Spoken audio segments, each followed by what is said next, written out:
Good evening everyone, good evening. परिश्रम batch में आप सभी का बहुत बहुत वेलकम है। मैं हूं शैलेंद्र पांडे, आपका फिजिक्स एजुकेटर। कैसे हैं प्यारे बच्चों? कैसे हैं आप सभी लोग? इसमें ऐसा करो।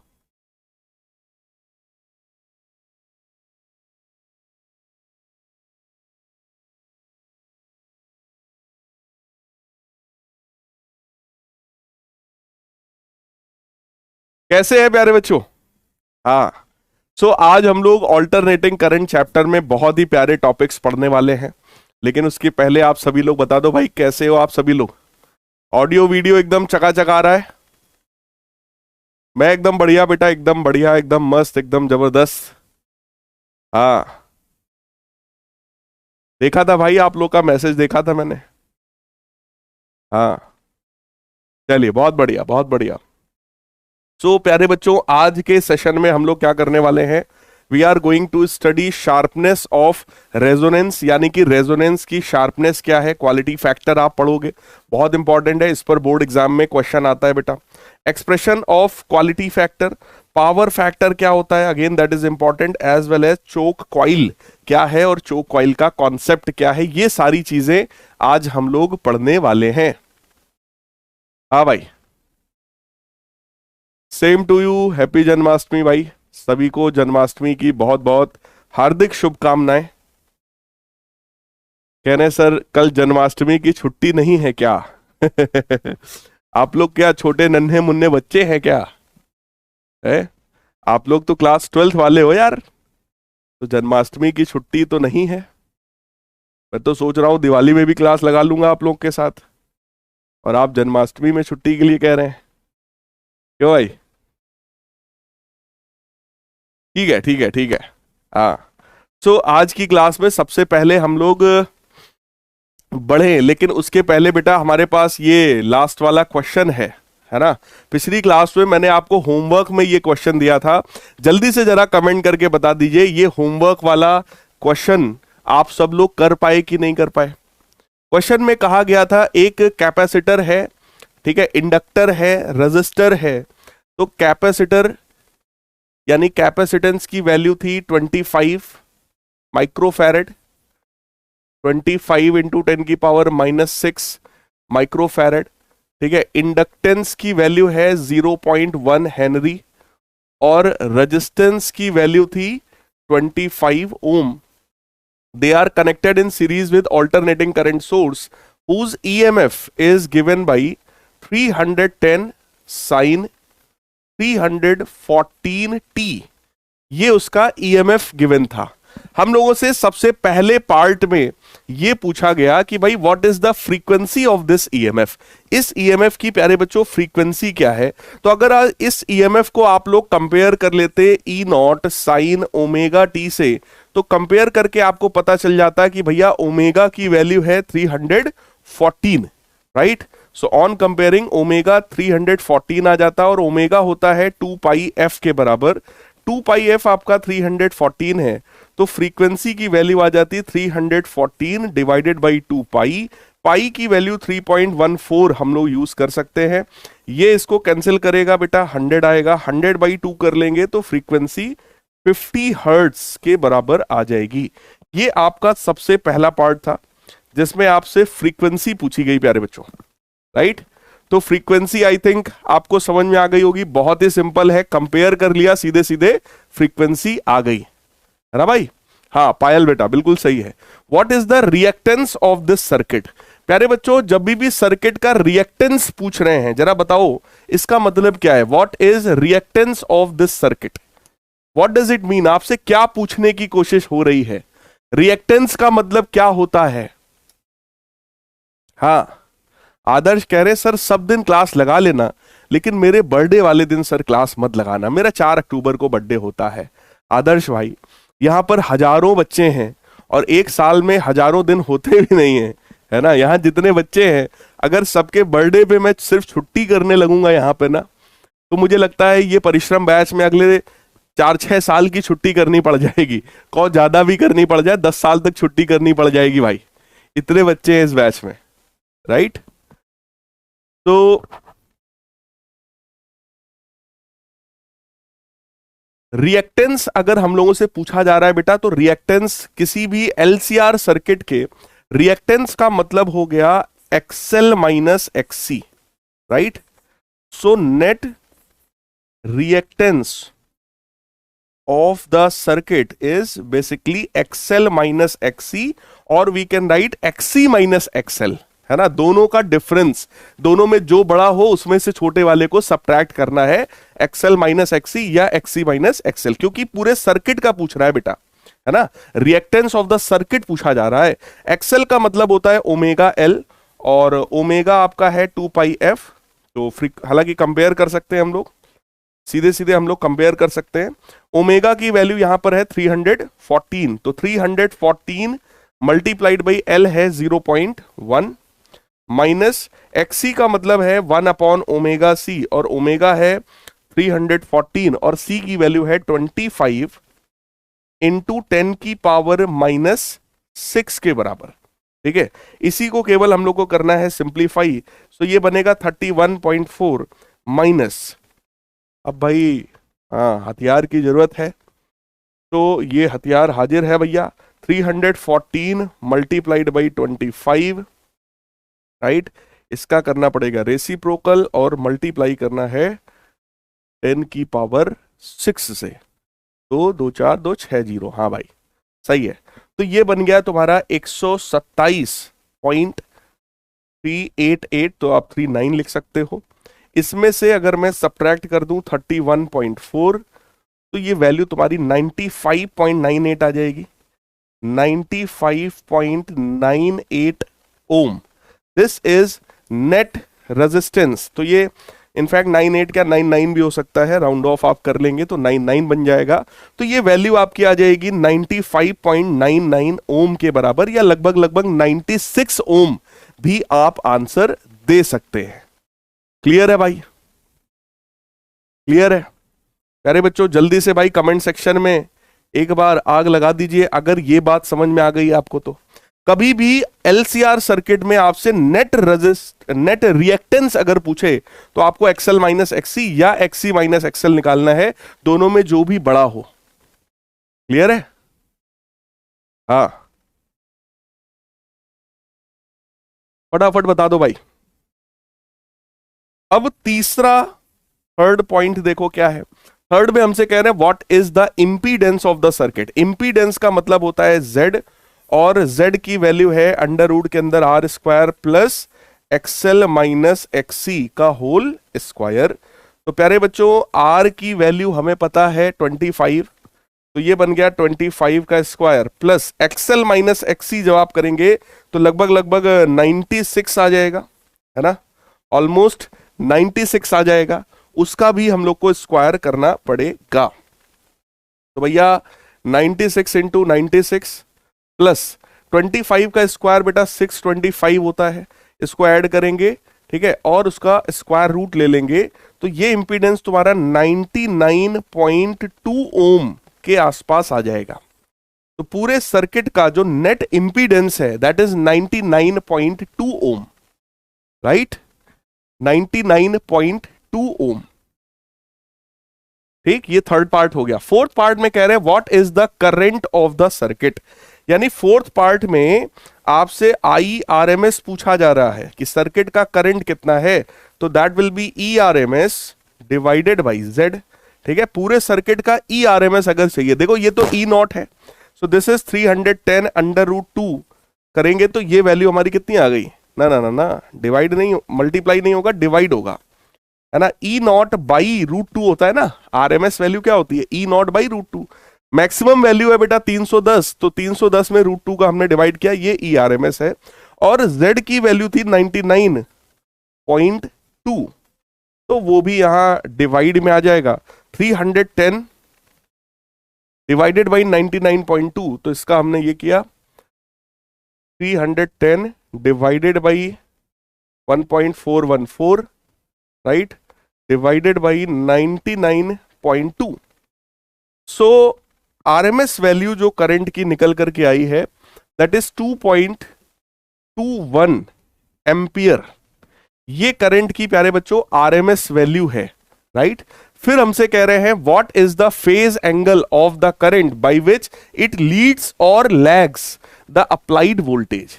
हमसे कह रहे हैं कि यहां पे फेज एंगल बता दो। फेज एंगल का मतलब आपसे tan फाई निकालने को बोला जा रहा है। tan फाई क्या होता है बेटा? tan फाई होता है XL minus XC by R या XC minus XL by R. Clear? तो यहां पर ध्यान से देखो, एक्सएल माइनस एक्सी हम लोग निकाल चुके हैं, लगभग 96 आ रहा था। तो this was almost 96 divided by R, और आर की वैल्यू बेटा कितनी है? 25 के बराबर।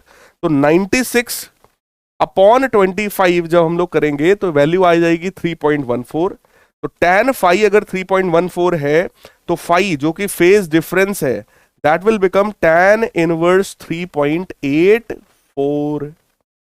ये आ गया प्यारे बच्चों फेज डिफरेंस। अच्छा, अगर आपसे ये पूछा जाए कि भाई फेज डिफरेंस ईएमएफ और करंट में इतना है, लेकिन ये बताओ करंट आगे है या ईएमएफ आगे है, तो क्या बताओगे? कमेंट करो जरा। जितना अभी तक हम लोग सॉल्व कर चुके हैं उसके हिसाब से कमेंट करके बताइए, ईएमएफ आगे है या करंट आगे है बेटा? जल्दी से बता दो। जितना हम लोग सॉल्व कर चुके हैं, देखो एक्सएल माइनस एक्सी की वैल्यू निगेटिव आई है। What does it mean? कौन आगे है? कौन आगे है?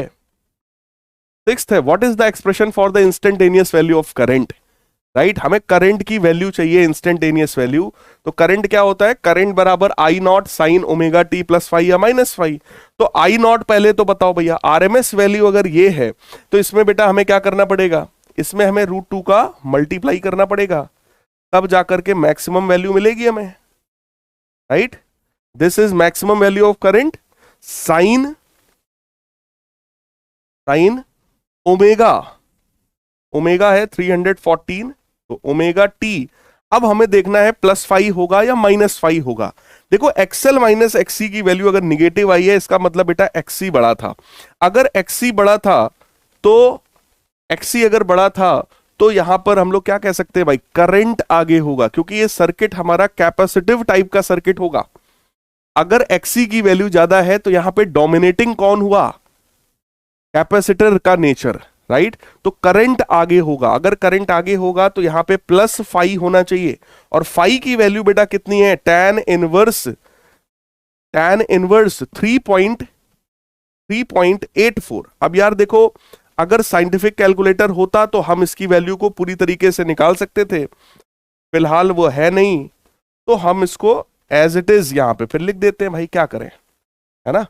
So this is I is equal to I naught sin omega T plus phi. क्या आप सभी को ये समझ में आ रहा है बेटा?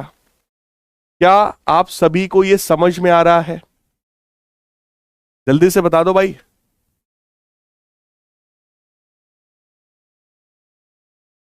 फटाफट बता दो भाई, क्या ये समझ में आ रहा है आप लोगों को? करंट का जो मैंने एक्सप्रेशन लिखा है, इंस्टेंटेनियस वैल्यू ऑफ करंट, क्या आप सभी को समझ में आ गई है? यहां पर क्या किया गया है? कह रहे हैं सर 6 पार्ट फिर से बता दो। बेटा 6th पार्ट में हमसे कह रहे हैं इंस्टेंटेनियस वैल्यू ऑफ करंट निकालना है। करंट क्या होता है? I naught sine omega T +5 या ओमेगा टी -5, है ना।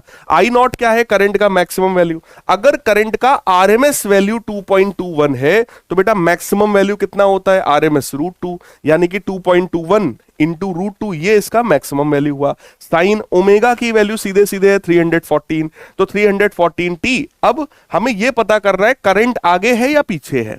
तो भैया एक्सी बड़ा था, क्योंकि एक्सएल माइनस एक्सी जब किया था तो वैल्यू निगेटिव आई थी, इसका मतलब एक्सी बड़ा है। अगर एक्सी बड़ा है तो इस सर्किट में कैपेसिटेंस का जो मतलब कैपेसिटर का जो रिएक्टेंस है वो ज्यादा है। तो ये सर्किट कहीं ना कहीं कैपेसिटिव टाइप का सर्किट है, और अगर सर्किट कैपेसिटिव है तो करंट आगे होगा मेरे प्यारे बच्चों। राइट, ठीक है भाई, तो करंट आगे होगा। अगर करंट आगे है तो यहां पे +5 लिखना पड़ेगा, इसीलिए हम लोग ने +5 लिख दिया है। नेक्स्ट है 7th पार्ट। 7th पार्ट में कह रहे हैं what are the effective voltages across capacitor, inductor and resistor. जरा निकालिए, आपको बताना है इफेक्टिव वोल्टेज अक्रॉस कैपेसिटर, यानी कि ERMS अक्रॉस कैपेसिटर। अगर मैं निकालूंगा तो हमें भी भैया IRMS इंटू XC करना पड़ेगा। ठीक, IRMS हम लोग निकाल चुके हैं, that is 2.21 multiplied by XC। XC क्या होता है भैया? 1/ω/C। So that will become 1 upon omega कितना है 314 और C की वैल्यू कितनी है 25 इंटू 10 की पावर -6। इसी को बेटा सिंप्लीफाई करना है, आइए इसको सिंप्लीफाई करते हैं। So that will become 2.21 divided by 314 divided by 25 and multiplied by 10 to the power 6। ये 10 की पावर 6 जाएगा ऊपर, तो 10 की पावर 6 से हमने कर दिया मल्टीप्लाई, तो वैल्यू कितनी आ गई 281.5 281.5 वोल्ट। ये इतना आरएमएस वोल्टेज जाएगा किसके अक्रॉस, कैपेसिटर के अक्रॉस, राइट। सेम तरीके से हम लोग आरएमएस वोल्टेज बेटा निकालने वाले हैं for inductor as well as for resistor. तो ई आरएमएस अक्रॉस इंडक्टर अगर हम निकालेंगे तो that will be I RMS into XL. I RMS बेटा फिर से कितना है 2.21 और एक्सएल कितना है that is omega L. Omega है हमारा 314 और एल की वैल्यू है 0.1।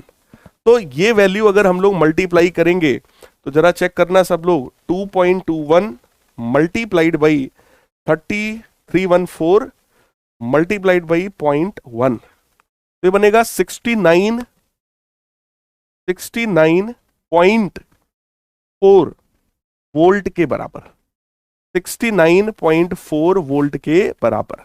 और सेम चीज अगर हम लोग निकालें ई आरएमएस अक्रॉस रजिस्टर तो फिर से बनेगा I RMS multiplied by are.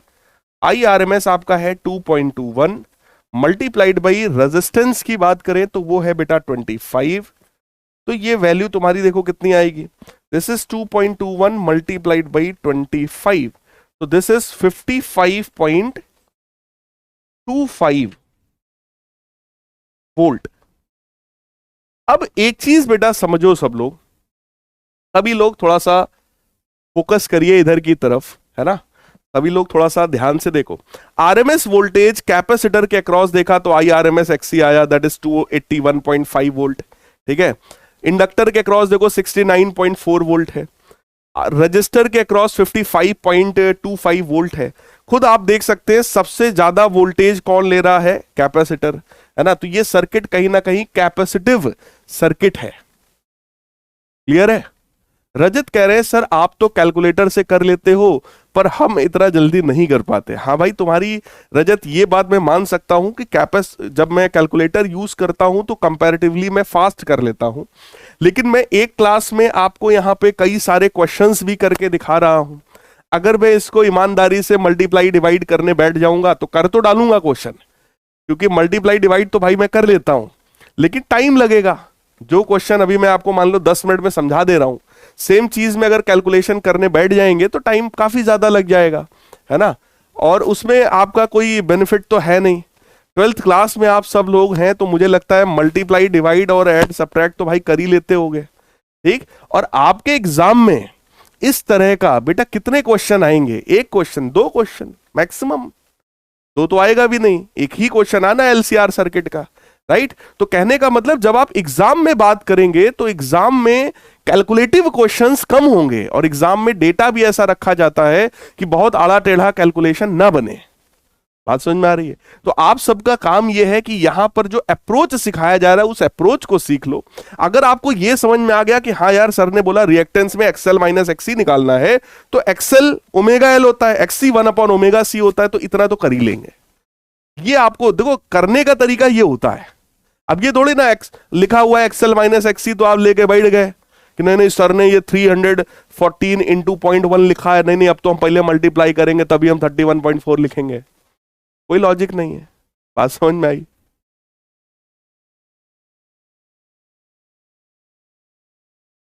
चलिए फिलहाल हम लोगों ने 7 पार्ट्स कर लिए हैं। 8th आपका पार्ट है construct a vector diagram for these voltages. कह रहे हैं इन वोल्टेजेस के लिए एक वेक्टर डायग्राम मतलब एक फेजर डायग्राम बनाओ भैया। तो अगर यहां पर हम लोग दिखा रहे हैं E R M S, in fact यहां पे अगर मैं दिखा दूं E M F for resistor, तो आपको पता है इंडक्टर के केस में 90 डिग्री आगे होता है और कैपेसिटर के केस में ये 90 डिग्री पीछे होता है। तो कुछ इस तरीके का डायग्राम हमें बना के दिखाना था, ठीक है, कि रजिस्टर का अगर मैं इधर की तरफ मान रहा हूं और करंट भी इधर ही होगा, ऑब्वियस है, ठीक है, करंट और रजिस्टर का जो ईएमएफ होता है वो दोनों सेम फेज में होते हैं। उससे 90 डिग्री आगे हो गया इंडक्टर के लिए और 90 डिग्री पीछे हो गया कैपेसिटर के लिए। ये फेजर डायग्राम बोलो आप सबको पता है। या फिर दूसरी स्टाइल से जो हम लोग फेजर डायग्राम अभी तक बनाते आए हैं, आप वो भी बना के दिखा सकते हो कि सर यहां कहीं पर ईएमएफ रजिस्टर का था और करंट था, इससे सर 90 डिग्री आगे यहां पर ईएल था और 90 डिग्री पीछे यहां पर ईसी था। ठीक, आप ऐसा भी बनाकर दिखा सकते हो, कोई दिक्कत नहीं है, बोथ आर राइट। फिर बेटा लास्ट पार्ट है, what is the value of inductance, what value of inductance will make the impedance of the circuit minimum. कह रहे सर्किट का इंपीडेंस अगर मिनिमम करना है तो इंडक्टेंस की वैल्यू क्या होनी चाहिए। तो फॉर मिनिमम इंपीडेंस, बेटा जरा हमें सब लोग कमेंट करके बताओ, अगर मिनिमम इंपीडेंस की बात हो रही है तो क्या इसका मतलब सर्किट रेजोनेंस में पहुंच गया। बोलो, मिनिमम इंपीडेंस की बात अगर हो रही है तो क्या सर्किट ये रेजोनेंस में है। मिनिमम इंपीडेंस के लिए सर्किट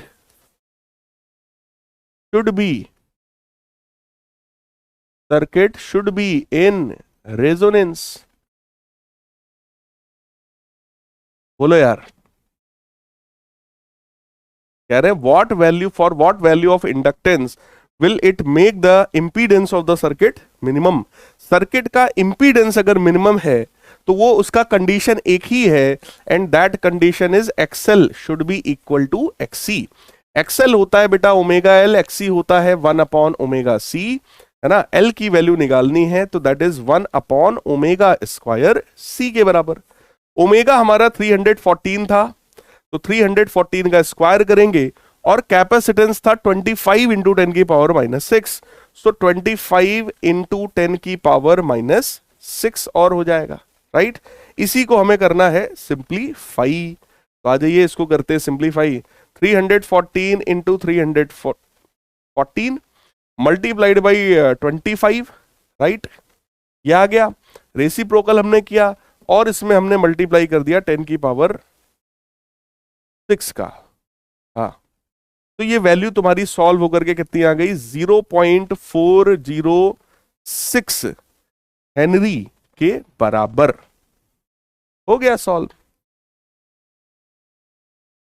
बोलो भाई, क्या आप सभी को समझ में आया बेटा। जितने लोगों को समझ में आया जरा एक बार यहां पे हार्ट स्पैम कर दीजिए।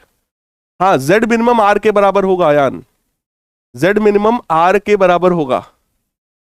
प्रकाश कह रहे हैं सर जी ये वाला कैलकुलेटर मुझे भी दे दो। भाई ले जाओ, ये बोर्ड उखाड़ ले जाओ यहां से, है जब पीडब्ल्यू ही आपका है तो ये बोर्ड भी आपका है ना भाई, ले जाओ। मैं भी आपका ही हूं, मुझे भी पेपर में ले चल सकते हो, कोई दिक्कत नहीं है ना।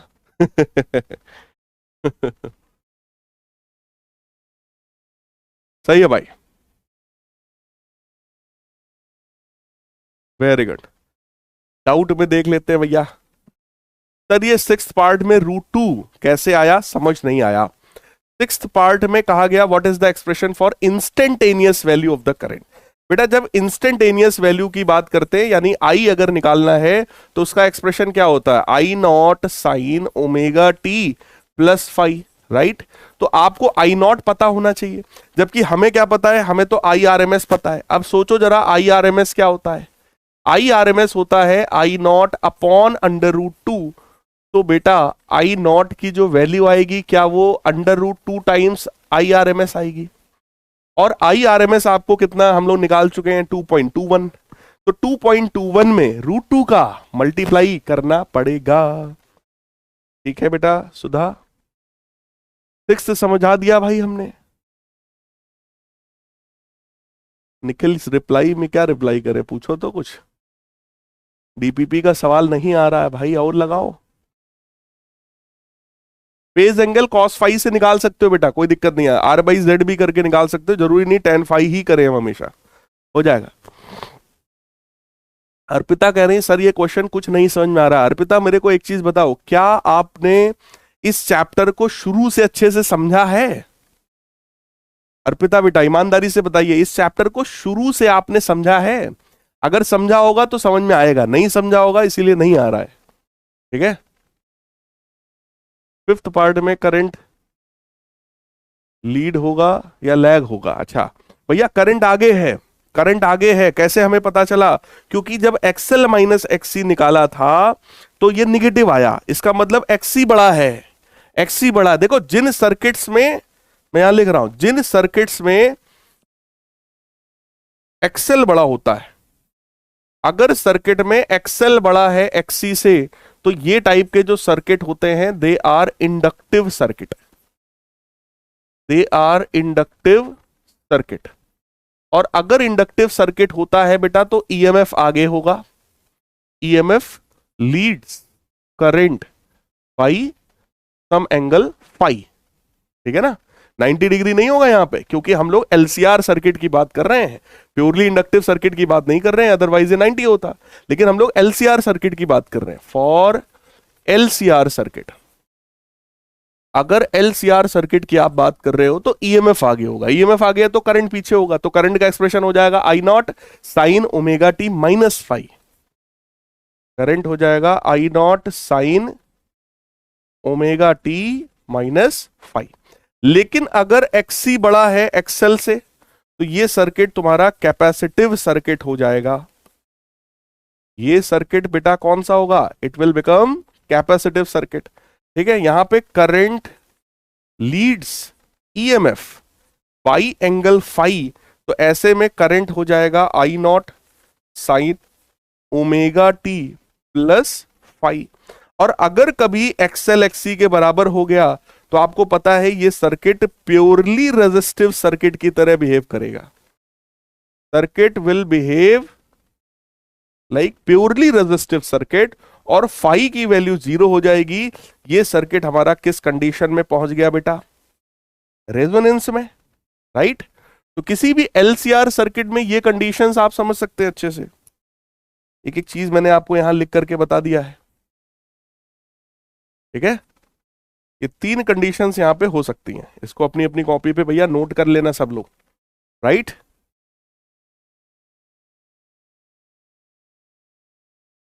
सर इसमें आईओ की वैल्यू 310 नहीं है क्या? 310 देखें,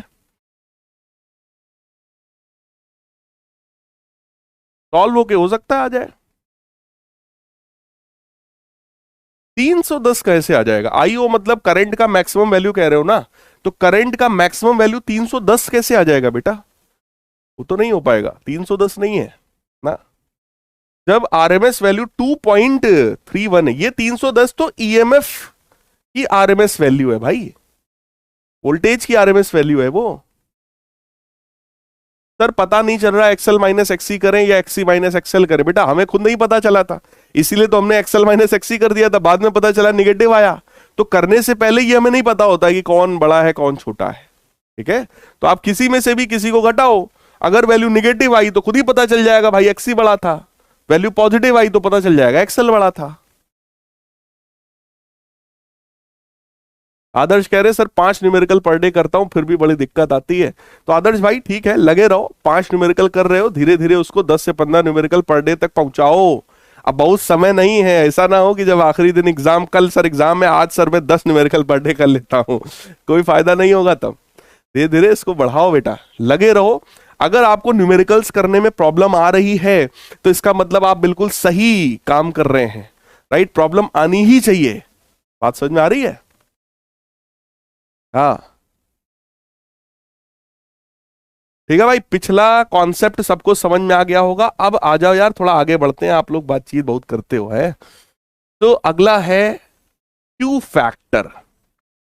नेक्स्ट कॉन्सेप्ट हम लोग पढ़ने वाले हैं क्वालिटी फैक्टर, जिसके थ्रू हम लोग रेजोनेंस का शार्पनेस पता करते हैं। That tells about sharpness of resonance. Resonance की शार्पनेस को पता करने का एक तरीका है क्वालिटी फैक्टर। ठीक, अच्छा एक चीज समझो जरा सब लोग, रेजोनेंस का मतलब क्या था? रेजोनेंस का मतलब एक सर्टेन ऐसी फ्रीक्वेंसी होती है, एक सर्टेन ऐसी फ्रीक्वेंसी होती है जिस पर्टिकुलर फ्रीक्वेंसी पर करंट का जो एम्पलीट्यूड था वो मैक्सिमम हो जाता है। सही है? बोलो, ध्यान से मेरी बात को सुनो यार, चैट को मैं बंद कर रहा हूं, बहुत बातचीत करते हो आप लोग, ठीक है? देखो, यहां पर क्वालिटी फैक्टर समझने का मतलब है कि रेजोनेंस कैसी क्वालिटी का रेजोनेंस हो रहा है, राइट? तो यहां पर मैं ले रहा हूं ओमेगा और इधर की तरफ मैं ले रहा हूं करंट का एम्पलीट्यूड, राइट? जरा एक चीज सोचिएगा, अगर यहां पर हम लोग ग्राफ प्लॉट करें ओमेगा के साथ करंट का, तो ये ग्राफ कुछ इस तरीके का ग्राफ बनता है ना? यानी कि एक सर्टेन ऐसी एंगुलर फ्रीक्वेंसी होती है जिस पर करंट का एम्पलीट्यूड मैक्सिमम है, इसी फ्रीक्वेंसी को रेजोनेंट फ्रीक्वेंसी हम लोग कहते हैं। यहां पर करंट का जो एम्पलीट्यूड है दैट एम्पलीट्यूड इज मैक्सिमम। तो ये ग्राफ हम लोगों ने किस चीज का बनाया है? ये करंट का एम्पलीट्यूड है और इधर हम लोग ने एंगुलर फ्रीक्वेंसी ले रखी है। जैसे जैसे एंगुलर फ्रीक्वेंसी बढ़ती है तो पहले ये बढ़ता है, मैक्सिमम होता है, उसके बाद ये डाउन हो जाता है। यानी कि एंगुलर फ्रीक्वेंसी मतलब रेजोनेंट फ्रीक्वेंसी जो आपकी है उसके लेफ्ट और राइट में अगर देखोगे तो करंट डिक्रीज हो रहा होता है। क्या ये बात सबको समझ में आ रही है? जल्दी से बताओ, क्या ये बात सबको समझ में आ रही है बेटा?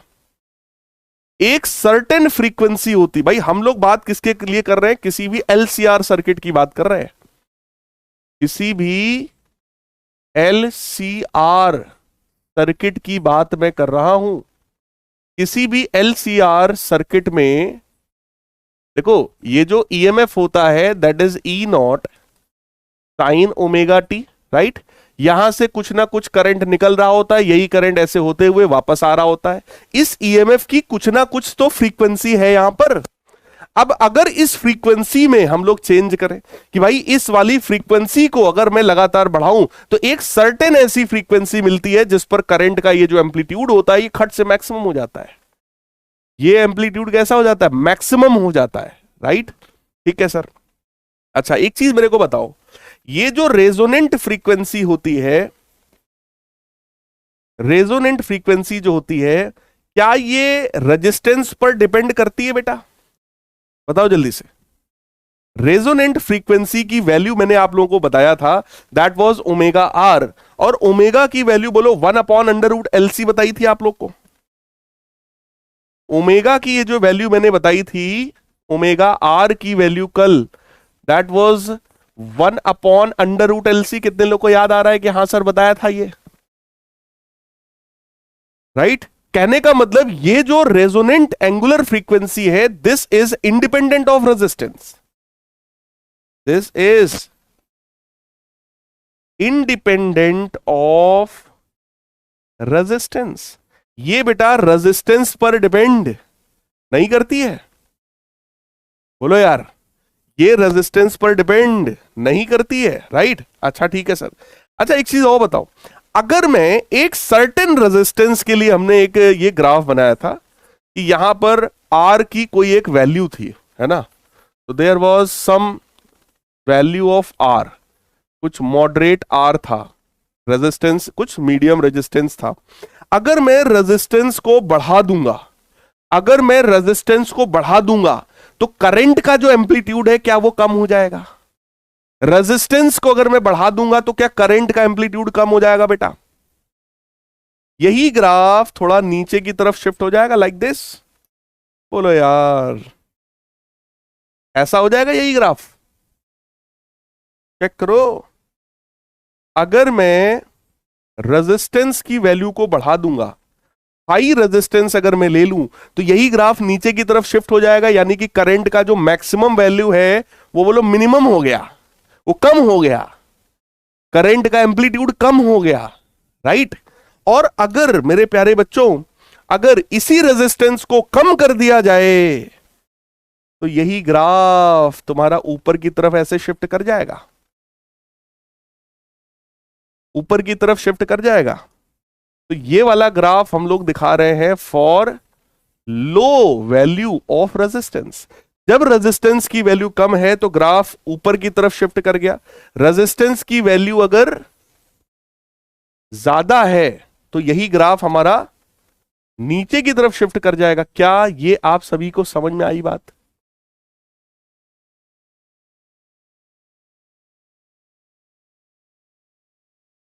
क्या ये बात समझ में आई आपको? यानी कि जब रेजिस्टेंस बढ़ रहा होता है, जब रेजिस्टेंस बढ़ रहा होता है तो रेजोनेंस हो रहा होगा, रेजोनेंट होगा, ठीक है, रेजोनेंस होगा, लेकिन करंट का जो एम्पलीट्यूड है वो एम्पलीट्यूड बहुत मैक्सिमम नहीं हो पाएगा। और अगर रेजिस्टेंस कम है तो जब रेजोनेंस होगा तो वहां पर करंट का जो एम्पलीट्यूड है वो बहुत ज्यादा हो जाएगा। क्लियर है? यानी कि जब रेजोनेंस फ्रीक्वेंसी की बात करते हैं तो रेजोनेंट फ्रीक्वेंसी रेजिस्टेंस पर डिपेंड नहीं करती है, that does not depend on resistance, right. लेकिन अगर हम लोग करंट के एम्पलीट्यूड की बात करें तो करंट का एम्पलीट्यूड रेजिस्टेंस पर डिपेंड करता है। क्लियर है क्या? अरे इसमें एक सुपरमैन है, ना ना ना ना, सुपरमैन नहीं, आस्था। आस्था कह रहे हैं सर ये ग्राफ को देख के चक्कर आ रहा है। अरे आस्था बेटा इसमें कुछ नहीं है, अगर रेजिस्टेंस कम है तो करंट ज्यादा होगा, रेजिस्टेंस ज्यादा है तो करंट कम होगा, बस इतनी सी बात है बाबा। तो जरा चेक कर लो, अगर रेजिस्टेंस कम है, लो रेजिस्टेंस है तो करंट ज्यादा हो जाएगा, तो ग्राफ ऊपर खसक गया। रेजिस्टेंस ज्यादा हो गया तो करंट कम हो गया तो ग्राफ नीचे खसक गया। इसमें कौन सी बड़ी बात है भाई? क्लियर है? यानी कि इस ग्राफ को देखकर एक चीज ये समझ में आ रही है कि सर ये वाला जो है ये शार्प है और ये फ्लैट है। बोलो, ये ग्राफ कैसा है? फ्लैट है। और ये वाला कैसा है? पॉइंटेड है, यानी कि शार्प है। तो इसी से पता चलता है कि जब रेजोनेंस हो रहा है तो वो रेजोनेंस शार्प है या फ्लैट है। किससे पता चलता है? रेजिस्टेंस से। अगर रेजिस्टेंस की वैल्यू ज्यादा है तो करंट कम होगा, वो रेजोनेंस जो है वो फ्लैट हो जाएगा। करंट कम है तो वो ऊपर की तरफ शिफ्ट होगा, यानी कि वो शार्प हो जाएगा। सही है क्या? बोलो भाई, बोलो बोलो बोलो। ठीक है, तो ये जो है this graph will certainly represent quality factor, है ना। अब क्या होता है सर क्वालिटी फैक्टर? उस चीज पर आ जाइए, उस चीज पर आ जाइए। ठीक है, देखो अभी तो हमने सिर्फ आपको दिखाया कि what is the effect of resistance, resistance बढ़ाने पे क्या होगा, घटाने पे क्या होगा। ठीक है, तो इस चीज के बारे में यहां पे देखो कहानी लिखी हुई है। क्या लिखा हुआ है? The resonant frequency is independent of R. Resonant frequency omega R जो होता है, that omega R is simply 1/√LC। इसके फॉर्मूले में रेजिस्टेंस कहीं भी नहीं आता है, बट ये हट लिखा हुआ है। हट हट नहीं भाई, बट है। But the sharpness of the peak, sharpness of the peak depends on are.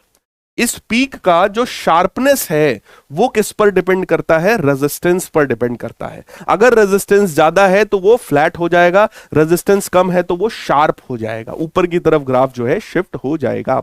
The peak is higher for the smaller value of R, resistance कम है तो पीक ज्यादा है। Thus resonance is sharp for small R, resonance जो है वो sharp होता है अगर रेजिस्टेंस कम है। And it is flat one for the large resistance. तो ये हमारा फ्लैट वाला है और ऊपर वाला हमारा शार्प वाला है। यहां पे शार्पनेस ज्यादा है, इसमें शार्पनेस कम है, right. Sharpness of the resonance is measured by a coefficient which is known as quality factor और Q factor of the circuit. ठीक है, कोई पूछे क्वालिटी फैक्टर क्यों पढ़ रहे हैं? क्वालिटी फैक्टर इसलिए पढ़ रहे हैं ताकि यह पता चल जाए कि रेजोनेंस की क्वालिटी क्या है, रेजोनेंस कैसा हुआ है, शार्पनेस क्या है, शार्प है या फ्लैट रेजोनेंस है, राइट। रेजोनेंस का मतलब होता है करंट के एम्पलीट्यूड का मैक्सिमम हो जाना। तो क्या करंट का एम्पलीट्यूड उतना मैक्सिमम हो चुका है जितना हो सकता है? यही हमें पता करना है यहां पे शार्पनेस ऑफ रेजोनेंस से। ठीक, अब बेटा आ जाओ, ये तो रेजिस्टेंस का इफेक्ट है। ठीक है, अब सेम ग्राफ को आइए बनाते हैं। ये रहा ओमेगा और ये रहा करंट का amplitude. Graph is something like this. ठीक, ये पीक है, पीक कब मिलता है? रेजोनेंट फ्रीक्वेंसी पर। यानी कि जब ओमेगा आर की बात किया जाता है तो यहां पर करंट का जो एम्पलीट्यूड है, that amplitude is maximum, right. Same graph है प्यारे बच्चों। अब एक चीज सोचो, एक चीज सोचो, इस मैक्सिमम करंट के करस्पॉन्डिंग बोलो एक वैल्यू यहां होगी जब ये आई नॉट बाई रूट टू होगा। बोलो, अगर करंट की मैक्सिमम वैल्यू है तो कुछ ना कुछ आई नॉट बाई रूट टू भी होगा।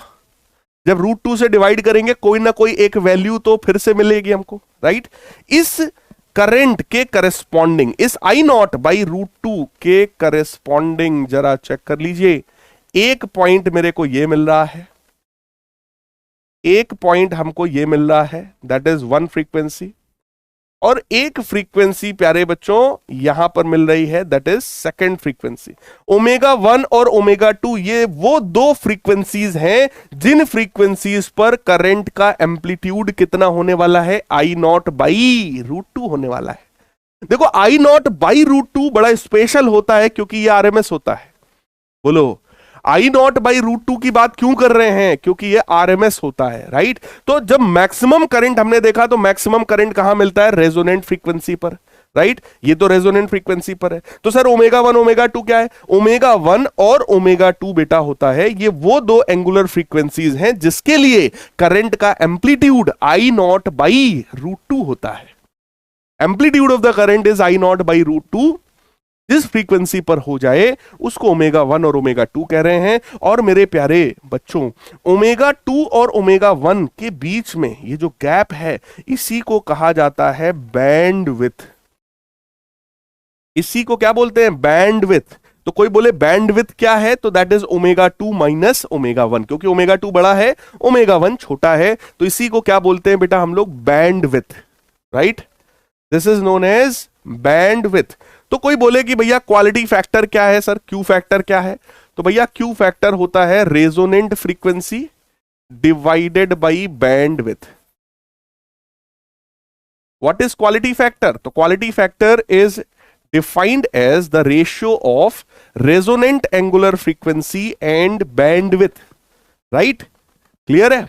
तो इसी को मैं लिख सकता हूं, quality factor Q is equal to omega R divided by omega 2 minus omega 1।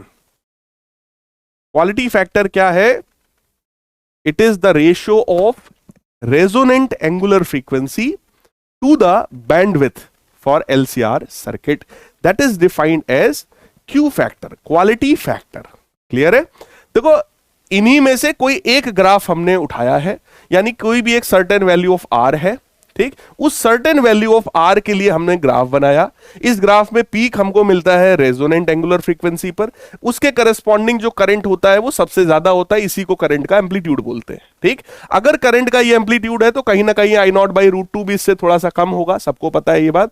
I naught by root to के करस्पॉन्डिंग दो फ्रीक्वेंसीज मिल गई, omega 1 and omega 2, right? So omega r divided by omega 2 minus omega 1, this ratio is known as quality factor. क्या आप सभी को समझ में आया है मेरे प्यारे लाल बाल गोपाल? फटाफट बता दो जरा,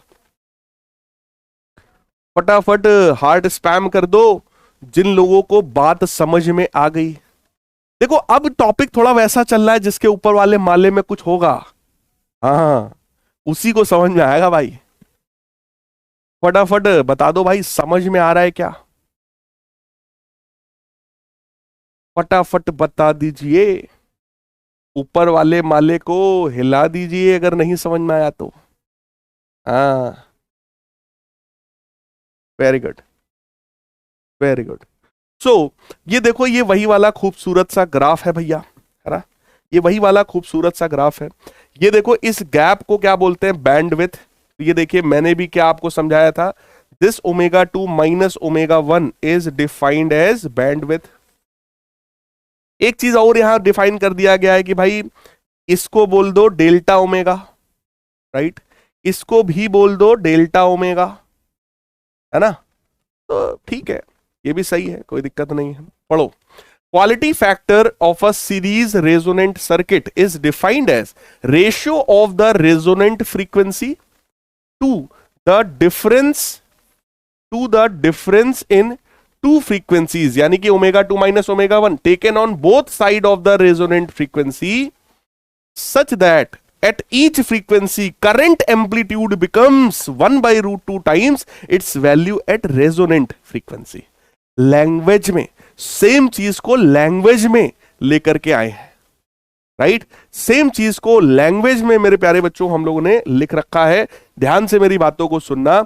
omega R divided by omega 2 minus omega 1 यानी resonant frequency divided by bandwidth, इसी को बोला जाता है क्वालिटी फैक्टर, राइट? अब इसी को लैंग्वेज में कैसे लाओगे? या तो ऐसे ऐसे लिखो आप, जैसे मैंने बोला था कि quality factor is defined as the ratio of resonant frequency to the bandwidth, और बैंडविड्थ में लिख दो ब्रैकेट में भैया that is omega 2 minus omega 1, या तो ऐसे लिखो। अदरवाइज जो बुक में आप लोगों के दिया हुआ है वो क्या है? That is the ratio of resonant frequency to the difference of the two frequencies taken on both side of this resonant frequency such that at each of these two frequencies,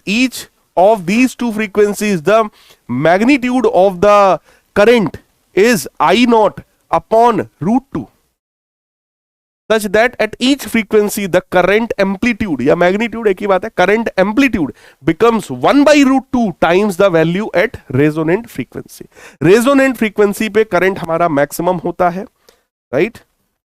तो यहां पर मैं करंट लिख रहा हूं आई not, और यहां पर जो करंट होगा बेटा वो होगा आई नॉट अपॉन अंडर रूट 2 के बराबर, राइट? क्लियर है भाई? अब अगर आपने इसको डेल्टा ओमेगा मान रखा है तो ओमेगा 1 कितने के बराबर हो जाएगा? ओमेगा 1 जो है वो omega R minus delta omega हो जाएगा, राइट? और ओमेगा 2 क्योंकि इससे आगे है तो वो omega R plus delta omega के बराबर हो जाएगा। देखो इस फार्मूले का कोई यूज नहीं है, ठीक है? ये कुछ खास चीज नहीं है एकदम, बस ठीक है बताया गया है तो मैंने भी बता दिया, बात खत्म, राइट? इसका कोई मतलब नहीं है, ये फॉर्मूला तुम्हें पता होना चाहिए। क्या आप सभी को बात समझ में आई है? यही ओमेगा 2 माइनस ओमेगा 1 जो होता है, जिसको 2 डेल्टा ओमेगा भी हम बोल रहे हैं, यही बैंडविड्थ कहलाता है, right? Larger the value of quality factor जितना ज्यादा होगा smaller is the value of bandwidth, क्योंकि क्वालिटी फैक्टर क्या है भैया? Resonant frequency upon bandwidth. तो अगर क्वालिटी फैक्टर बढ़ाना है, क्वालिटी फैक्टर अगर बढ़ाओगे तो तरीका क्या है? बैंडविड्थ को क्या करना पड़ेगा? हमें कम करना पड़ेगा, right? And sharper is the peak in the current. Bandwidth का मतलब ये चौड़ाई को कम करना है, तो ये इसको ऐसे सटाना पड़ेगा, जब सटाओगे तो ये अपने आप शार्प हो जाएगा, राइट? तो कहने का मतलब क्या? क्वालिटी फैक्टर बढ़ेगा, बैंडविड्थ कम होगा, लेकिन ग्राफ का जो शार्पनेस है मेरे प्यारे बच्चों, वो शार्पनेस ग्राफ के लिए बढ़ जाएगी, शार्पनेस जो होगी वो बढ़ जाएगी, राइट? और क्वालिटी फैक्टर एक डायमेंशन लेस क्वांटिटी है, यूनिट लेस क्वांटिटी है, इसका कोई यूनिट नहीं होता है, क्योंकि रेजोनेंट फ्रीक्वेंसी है डिवाइडेड बाय बैंडविड्थ है ओमेगा 2 माइनस ओमेगा 1 यानी वो भी हर्ट्ज में, राइट? न्यूमरेटर भी हर्ट्ज में, डिनोमिनेटर भी हर्ट्ज में, दोनों कट पिट जाएगा और फाइनली जो वैल्यू है वो हमारी यूनिट लेस हो जाएगी, ठीक है भाई? अब आ जाओ वापस आ जाओ भाई, आपको मैं एक्सप्रेशन बताता हूं, क्वालिटी फैक्टर का डेरिवेशन बताता हूं। एक्सप्रेशन फॉर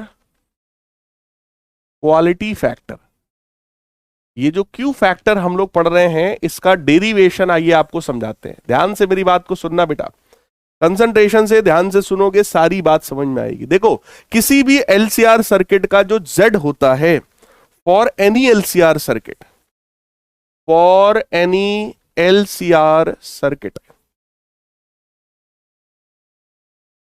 उसका जो इंपीडेंस होता है that is under root R square plus XL minus XC का होल स्क्वायर, राइट? तो ये जो Z है that can be written as R square plus omega L minus 1 upon omega C का होल स्क्वायर, राइट? और अगर आप बात कर रहे हैं इन आई नॉट बाई रूट 2 की, अगर आप बात कर रहे हैं आई नॉट बाई रूट 2 की, तो वहां पर क्या हुआ होगा जरा सोचो। उस कंडीशन में जो उसका इंपीडेंस, नॉर्मली इंपीडेंस किसी भी रेजोनेंस की कंडीशन में कितना होता है बेटा, सोचो। मैं पीछे तुम्हें ग्राफ में ले चल रहा हूं, जहां मैंने बनाया वो ले चल रहा हूं, ठीक है। ये देखो, अगर यहां पर प्यारे बच्चों करंट का एम्पलीट्यूड मैक्सिमम है, करंट का एम्पलीट्यूड यहां पर मैक्सिमम है, तो क्या इसके करस्पॉन्डिंग जेड मिनिमम रहा होगा।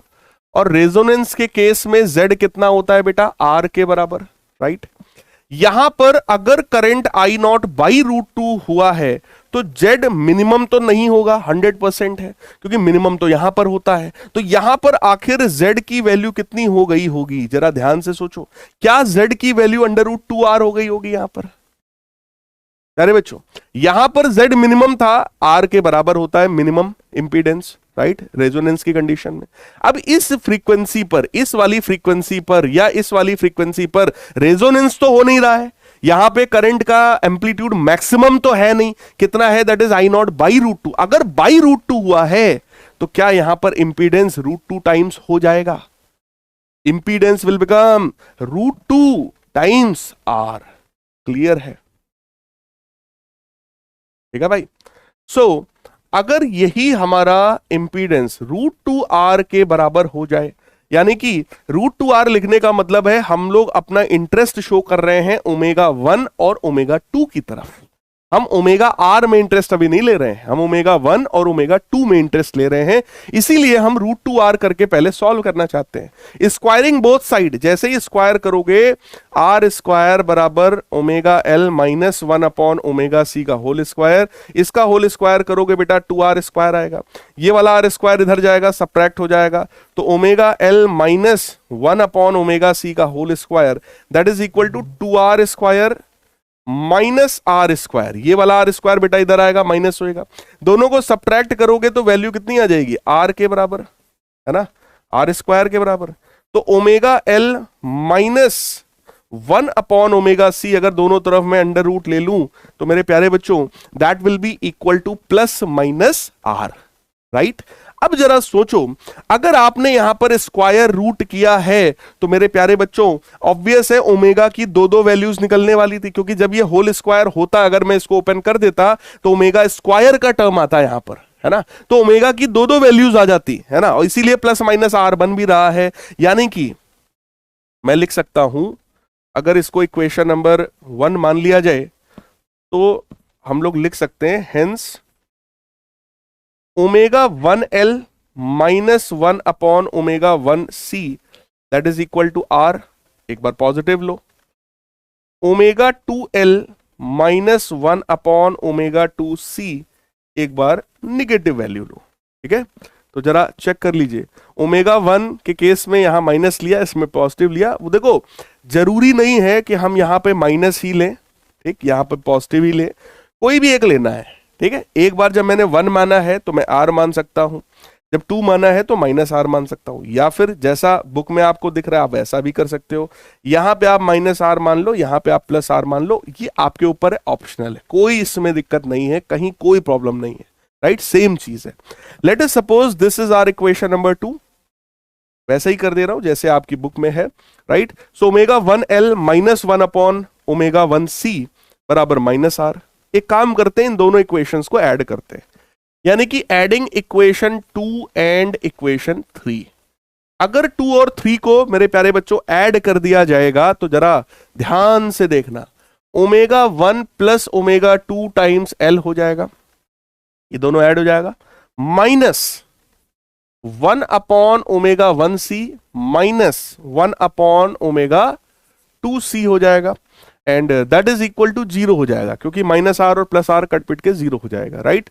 Omega 1 plus omega 2 times L minus, यहां से अगर 1 बाई सी को कॉमन कर दिया जाए तो बेटा ये बनेगा 1 upon omega 1 plus 1 upon omega 2 equal to 0।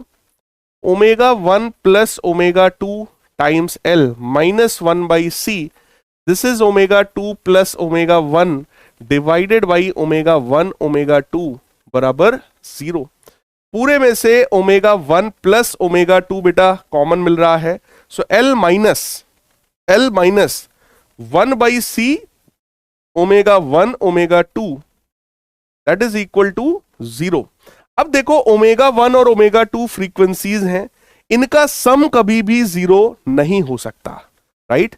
Omega 1 plus omega 2 इनका सम कभी भी 0 नहीं हो सकता। इसका मतलब यही वाला टर्म 0 होगा, है ना, इसका मतलब यही वाला टर्म 0 होगा। हेंस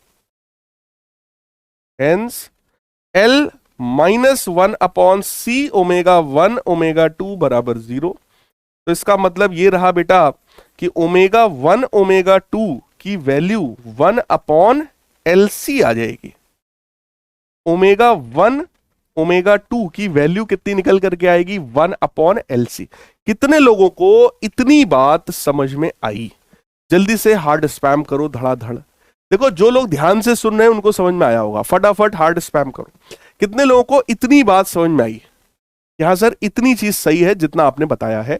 हम लोग क्वालिटी फैक्टर का एक्सप्रेशन निकालने की यानी कि फार्मूला निकालने की कोशिश कर रहे हैं। क्वालिटी फैक्टर की शुरुआत वहां हुई थी जब resonant frequency upon omega 2 minus omega 1 किया गया था। यानी हम पहले ओमेगा 1 ओमेगा 2 को समझना चाहते हैं। ओमेगा 1 और ओमेगा 2 वो एंगुलर फ्रीक्वेंसीज हैं जहां पर करंट का जो एम्पलीट्यूड है वो I0/√2 के बराबर है, और अगर वो I0/√2 के बराबर है तो वहां पर इंपीडेंस √2R के बराबर है। तो मैंने इंपीडेंस को लिखा LCR सर्किट के लिए और उसको √2R के बराबर रखा और फटाफट हमने सॉल्व किया। दो वैल्यूज के लिए हमें बात करनी, ओमेगा 1 और ओमेगा 2 के लिए, तो हमने वैल्यूज ऐसे रखी। जैसे ही ऐड किया तो पता चला ओमेगा 1 ओमेगा 2 जो है वो 1/LC के बराबर है, राइट। ठीक है भाई, ठीक है सर। अच्छा, अगर दोनों इक्वेशंस को मैं सब्ट्रैक्ट कर दूं प्यारे बच्चों, इक्वेशन 3 माइनस इक्वेशन 1 अगर मैं कर दूं, सॉरी इक्वेशन 2 में कर दूं, सब्ट्रैक्ट अगर मैं कर दूं तो दिस माइनस दिस, है ना। अगर सब्ट्रैक्ट कर दिया जाए इसको और इसको तो जरा चेक कर लेना, omega 2 minus omega 1 times L, क्योंकि हमने 3 को 2 से सब्ट्रैक्ट कर, नहीं दिस माइनस दिस किया तो ये पॉजिटिव होगा, ओमेगा 2 माइनस ओमेगा 1L, सही है। -1 अपॉन ओमेगा 2C, ये प्लस 1 अपॉन ओमेगा 1C बराबर दिस माइनस दिस करोगे मेरे प्यारे बच्चों 2R हो जाएगा। बोलो यार, इक्वेशन 3 माइनस इक्वेशन 2 कर रहा हूं, इसमें से इसको घटाएंगे, इसमें से इसको जब घटाओगे तो ये पॉजिटिव हो जाएगा, इसमें से जब इसको घटाओगे तो ये भी पॉजिटिव हो जाएगा।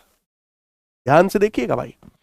तो this is omega 2 minus omega 1 times L, -1/C common कर लो बेटा, ठीक।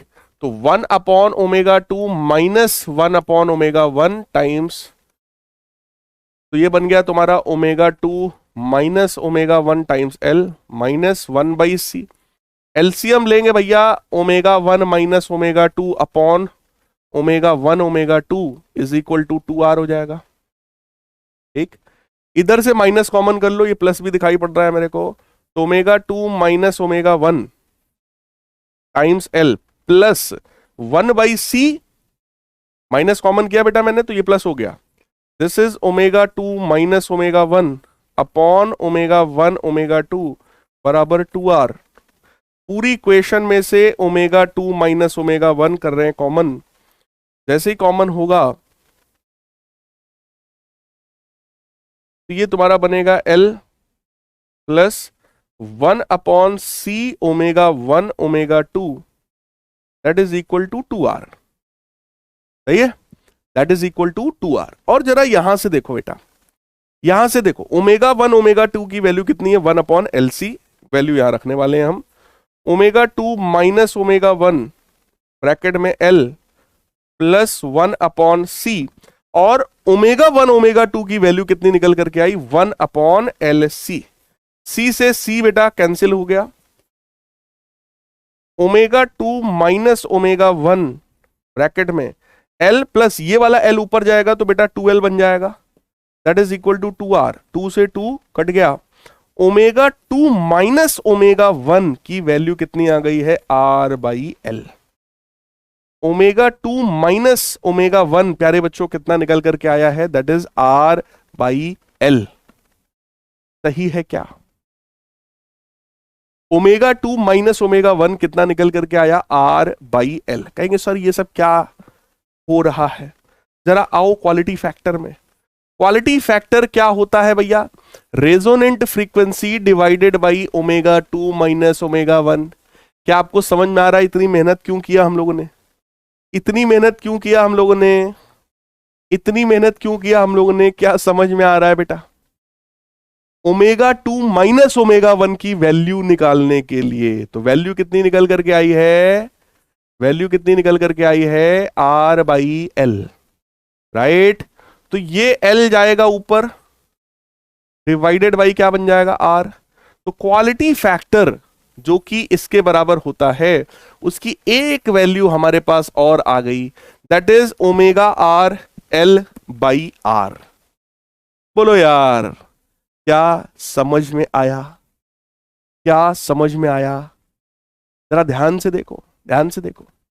अगर इसी फॉर्मूले में न्यूमरेटर और डिनोमिनेटर में मैं IRMS का मल्टीप्लाई कर दूं, ध्यान से देखो, IRMS का अगर मैं मल्टीप्लाई कर दूं बेटा, तो क्या ये IRMS XL बन गया, that is voltage drop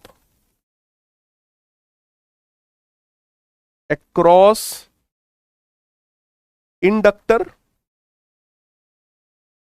divided by IRMS into R। और रेजोनेंस की बात जब कर रहे हो तो R का मतलब हो गया पूरे सर्किट का इंपीडेंस। तो क्या IRMS R हो गया टोटल वोल्टेज ड्रॉप या total voltage of circuit, total voltage of circuit, ऐसा हम कह सकते हैं। भाई पूरा का पूरा सर्किट अगर प्योरली रेजिस्टिव सर्किट की तरह बिहेव करता है, तो पूरे सर्किट का जो टोटल वोल्टेज होता है वो IRMS इंटू R के बराबर होता है। बोलो यार, भैया भाई, हाँ चैट इनेबल्ड, बता भाई समझ आया है क्या? दिमागवा हैंग तो नहीं कर गया आपका? अरे सर क्या पढ़ा दिया सर, अभी तक तो आप अच्छे लगते थे सर, ये क्या पढ़ा दिया?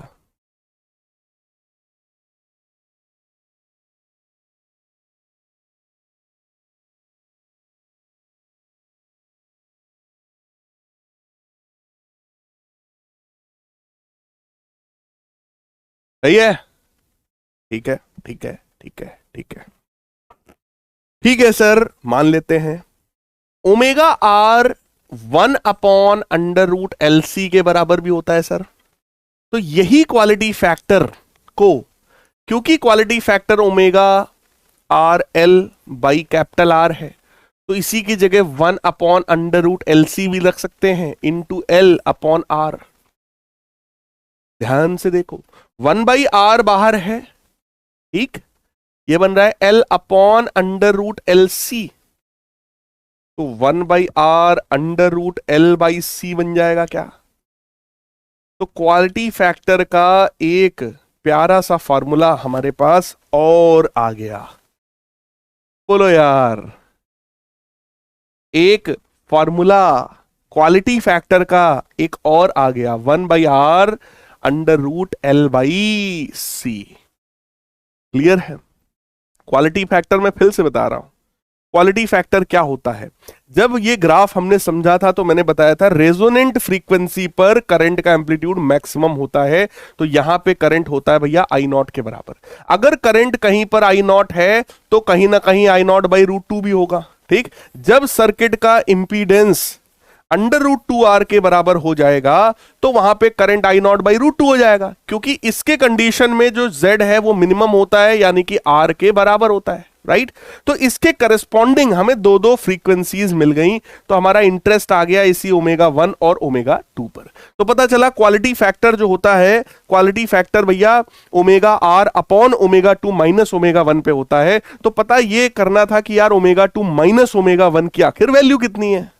तो ओमेगा 2 माइनस ओमेगा 1 पता करने के लिए हमने इतनी सारी कलाकारी की, जिसको नहीं समझ में आया वो फिर से रिपीट करके देख सकता है। ओमेगा 2 माइनस ओमेगा 1 की वैल्यू सिंपल निकल करके आई R/L। कितनी वैल्यू निकल करके आई? R/L, right, R/L। ठीक, तो हमने वही वैल्यू उठा के रख दी यहां पे, ω2 - ω1 की जगह R/L, तो L गया ऊपर, तो ये बन गया ω/L अपॉन R। तो ये कुछ कुछ देखने में XL/R जैसा लग रहा है। बोलो यार, ये XL/R जैसा है, लेकिन वो XL, ध्यान रखना, XL ω/L होता है ना, लेकिन यहां ओमेगा नहीं रखना है, यहां ω/R रखना है, रेजोनेंट एंगुलर फ्रीक्वेंसी रखनी है। तो ये वैल्यू कुछ इस तरीके की आई, RMS का मल्टीप्लाई डिवाइड कर दो तो पता चला this is voltage drop across inductor at resonance, और ये total voltage of the circuit है ना, total input voltage.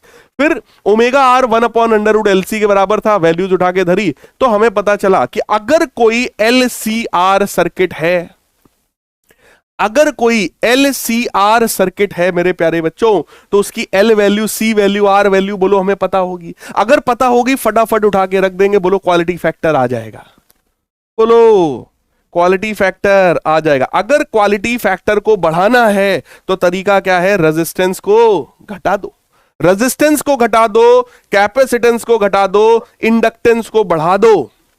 These are the method for increasing quality factor.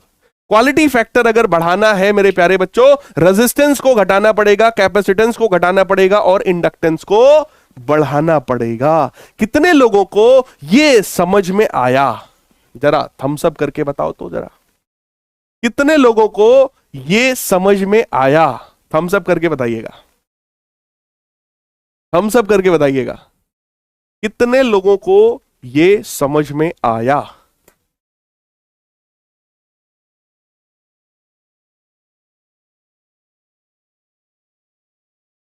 ऊपर वाला माला यूज हो रहा है आज?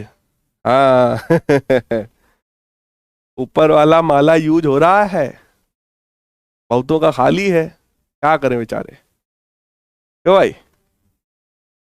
पर क्या बताएं, ऊपर वाले माले में तो गोबर भरा हुआ है, मजबूरी है सर, क्या बताएं।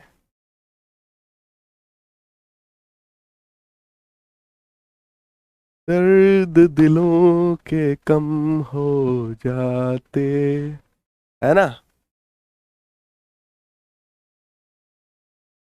अरे भाई, समझ आया क्या? समझ आया क्या? 77% बच्चों के ऊपर वाले माले में कुछ है, और 23-24% है जिनके ऊपर वाले माले में नहीं है। और यहाँ पे एक 1.88% ऐसे भी लोग हैं जो इस धरती पे ही नहीं है ना, जिनकी काउंटिंग ही नहीं है, वो 100% से ऊपर वाले में आते हैं। तो जो ऊपरी वाले लोग हैं, देखो जिनका शरीर ही नहीं है तो उनका ऊपर वाला माला नहीं भी होगा तो चलेगा, ठीक। लेकिन जो शरीरधारी हैं आप लोगों में से, है ना, वो जो शरीरधारी 23% लोग हैं, उनके लिए मामला गड़बड़ है भाई, उनके लिए मामला गड़बड़ है। लेकिन कोई बात नहीं है, मैं आपको बताऊं, अगर ये समझ में आया है तो बहुत अच्छी बात है, नहीं समझ में आया तो ये उससे ज्यादा अच्छी बात है, क्योंकि इसका डेरिवेशन आपके सिलेबस में नहीं है बाबा। आपको सिर्फ और सिर्फ फार्मूला पता होना चाहिए। आपसे क्वेश्चन पूछेगा, जैसे मैंने उधर 9 पार्ट दिए थे ना, एक क्वेश्चन के 9 पार्ट आपको दिए थे, 10वां पार्ट वहां पर एक और आ जाएगा, है ना, 10वां पार्ट एक और आ जाएगा कि भैया क्वालिटी फैक्टर और बता दो। जब क्वालिटी फैक्टर हम पूछ लेंगे तो बस भना भना आपको क्या करना है, 1/R√L/C कर देना है, बोलो काम खत्म। बात समझ में आई? आपसे कभी भी क्वालिटी फैक्टर को डिराइव करने के लिए नहीं कहा जाएगा।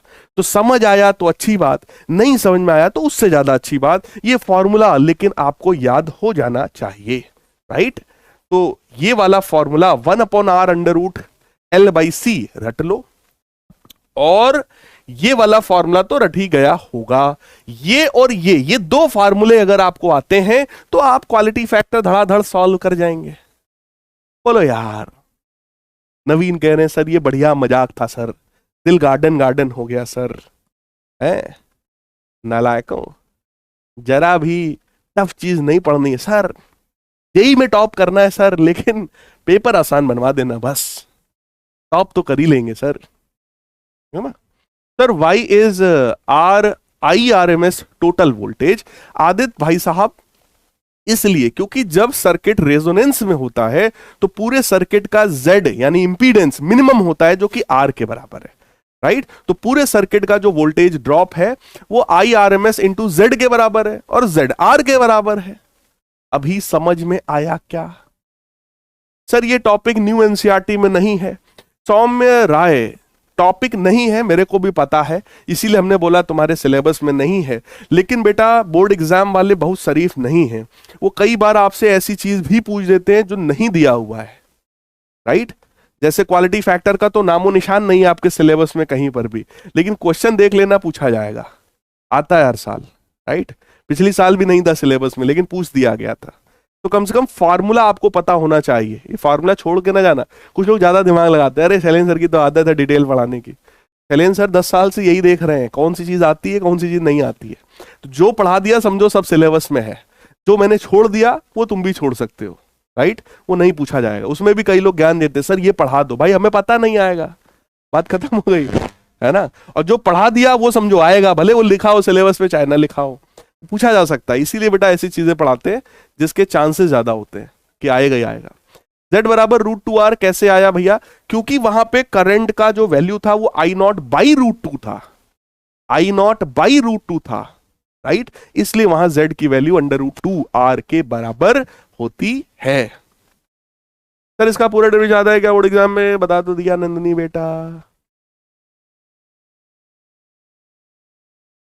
Sir this topic is not, अरे भाई तुम लोग यार ज्ञान बहुत देते हो, बहुत ज्ञान देते हैं। सुपरमैन होकर के sir I totally destroyed my life, अब क्या करूं? अब तो जब डिस्ट्रॉय कर ही लियो तो अब क्या पूछ रहे हो? है टाइम पास करने को कही दो बस। हाँ, कैसे टाइम पास कराना, नाम सुपरमैन है, जाट साहब हैं और लाइफ बर्बाद कर ली इन्होंने अभी से। लाइफ अभी 15 साल की नहीं हुई इनकी और इन्होंने बर्बाद कर लिया अभी से। इतने मतलब कहां कहां से आते हैं इतने तेजस्वी लोग, हैं? अच्छा, ये चमनप्रीत है, कह रहे हैं सर कैसे गिफ्ट हम आपको दे सकते हैं? टेंशन ना लो बेटा, मैं आपको एड्रेस भेजूंगा अपना, हाँ कोई टेंशन नहीं है। अरे नहीं यार, तुम लोग बढ़िया रिजल्ट ले आओ यार, सबसे बड़ा गिफ्ट वही है ना। तो बेटा जेड ये फलाना ठिकाना पूरा यहां तक हमने कर दिया है, इसके बाद इसको सब्ट्रैक्ट ये सब सब कुछ करके मैं आपको बता चुका हूँ, राइट।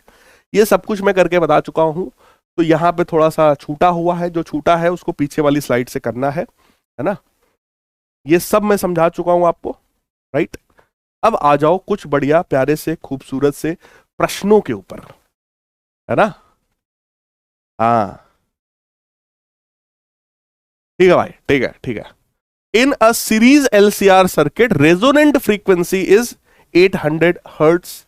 800 हर्ट्स उसकी रेजोनेंट फ्रीक्वेंसी। बेटा अगर हर्ट्स में दिया हुआ है तो ये FR है, ठीक। Half power points are obtained at the frequency of this and this, यानी कि F1 हमारा है 745 हर्ट्स और F2 जो है वो 855 hertz, right. These are corresponding to ω1 and ω2, याद आ रहा होगा, है ना।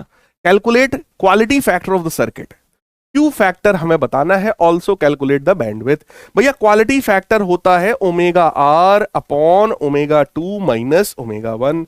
ओमेगा को हम लोग लिख सकते हैं 2πf, तो 2πfR, 2πf2, 2πf1, 2π से 2π हो गया कैंसिल, भना भन करिए कैंसिल, है ना। और आंसर जल्दी से बता दीजिए। हाँ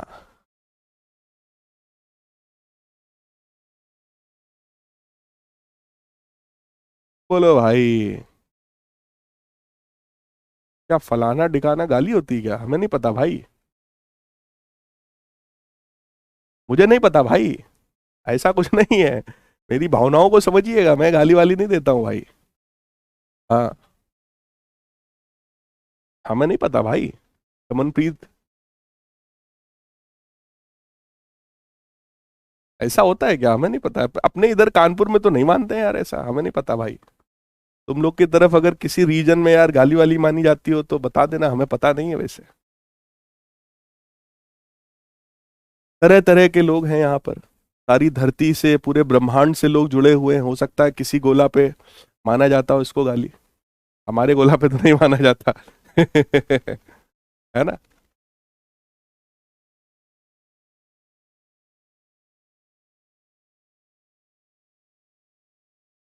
F R upon F2 minus F1। F R कितना है भैया 800, F2 कितना है 855 माइनस 745। तो ये तुम्हारा बन जाएगा 800 बटे ये कितना आ जाएगा, बोलो यार, इधर 10 110, 0 0 कटेगा, 80 बटे 11, 80 बटे 11 जो भी होगा वो 7.27 ही होगा, है ना, 7.27 हो जाएगा, राइट। फिर हमसे कह रहा बैंडविड्थ बता दो भैया। बैंडविड्थ जो होता है that is ω2 minus ω1, so that is 2 pi F2 minus F1। तो 2 into pi F2 minus F1 हम लोगों ने अभी देखा था 110 के बराबर, है ना। अरे भाई ई का हो गया। तो 7.27 है और 110 हर्ट्ज है या 120 हर्ट्ज है, अब क्या करें बता भैया। बैंडविड्थ 110 वाला होगा फिर तो मोस्ट अप्रोप्रिएट, तो करेक्ट आंसर कौन सा हुआ, सी पार्ट। मोस्ट अप्रोप्रिएट कौन सा हुआ, सी पार्ट है भैया भाई। हाँ भाई 39% बच्चा लोग हमारे सही है, 39% बच्चा लोग हमारे सही है। अरे भाई चमनप्रीत है, जितेश, निशांत, आस्था, ऋतुराज, यश खन्ना, बहुत बढ़िया भाई, बहुत बढ़िया। सो क्वालिटी फैक्टर हम लोगों ने यहाँ पे निकाला एक, उसके बाद बैंडविड्थ निकालना था। हालांकि बैंडविड्थ हम लोग 2 पाई मतलब ω2 माइनस ω1 करते हैं, लेकिन क्वेश्चन की भावनाओं को समझते हुए, क्योंकि ऐसा कोई ऑप्शन ही नहीं था, तो हम इसको क्या कर रहे हैं, गायब, राइट। कई बार क्वेश्चन की भावनाओं को समझना पड़ता है मेरे प्यारे बच्चों, ये बात ध्यान रखना, राइट। जब यहां पर ऑप्शंस हमारे हर्ट्ज में है ना, तो बैंडविड्थ भी हमें हर्ट्ज में चाहिए। जब बैंडविड्थ हर्ट्ज में निकालनी है तो that is F2 minus F1, ठीक है। और अगर वही रेडियन पर सेकंड में गिवन होता यहां पर, तो हम जो कर रहे थे वो सही था, यानी कि ω2 माइनस ω1।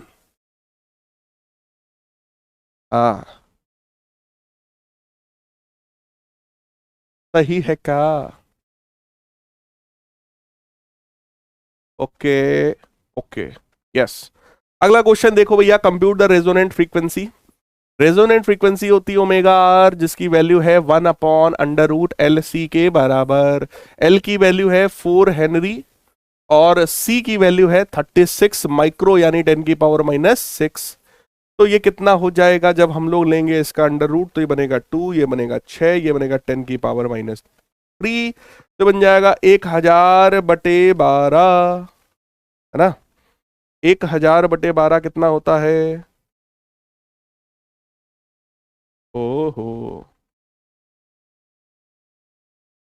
83.33, 83.33 रेडियन पर सेकेंड, राइट। फिर हमसे कह रहे हैं and quality factor, quality factor भी बताना भैया।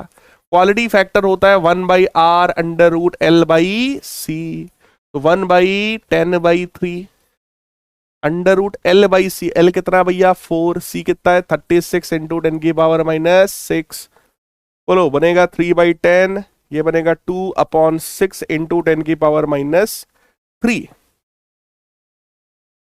सही है। ये आएगा हमारा 5, ये आएगा हमारा 2, तो वैल्यू बन गई 1/10⁻², बन गया ये 100, quality factor 100। How can the sharpness of the resonance of the circuit be improved by a factor of 2। यानी कि अगर हमसे कह रहे हैं कि भाई शार्पनेस को हम कैसे बाई फैक्टर ऑफ 2 इंप्रूव कर सके, इंप्रूव मतलब बढ़ा सकते हैं। अगर आपको शार्पनेस को 2 गुना बढ़ाना है, बाई फैक्टर ऑफ 2 मतलब डबल करना है, ऐसे डबल, है ना। अगर इसको डबल करना है तो तरीका एक ही है कि रेजिस्टेंस को क्या कर दें हम लोग, हाफ। रेजिस्टेंस अगर आधा हो जाएगा, रेजिस्टेंस अगर आधा हो जाएगा मेरे प्यारे लाल बाल गोपाल, तो शार्पनेस डबल हो जाएगा। क्या आप सभी को बात समझ में आ रही है? बोलो यार, कितने लोगों को यह समझ में आ गया है? जल्दी से बताओ चलो। रेजोनेंस क्वालिटी फैक्टर कितने लोगों को समझ में आ गया है?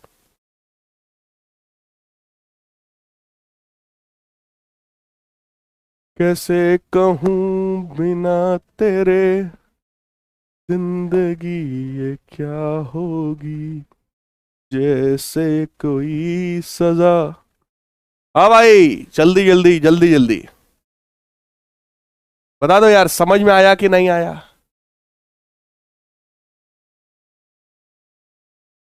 रेजोनेंट फ्रीक्वेंसी निकालनी है भाई, तो एफ निकाल लो, कोई दिक्कत नहीं है।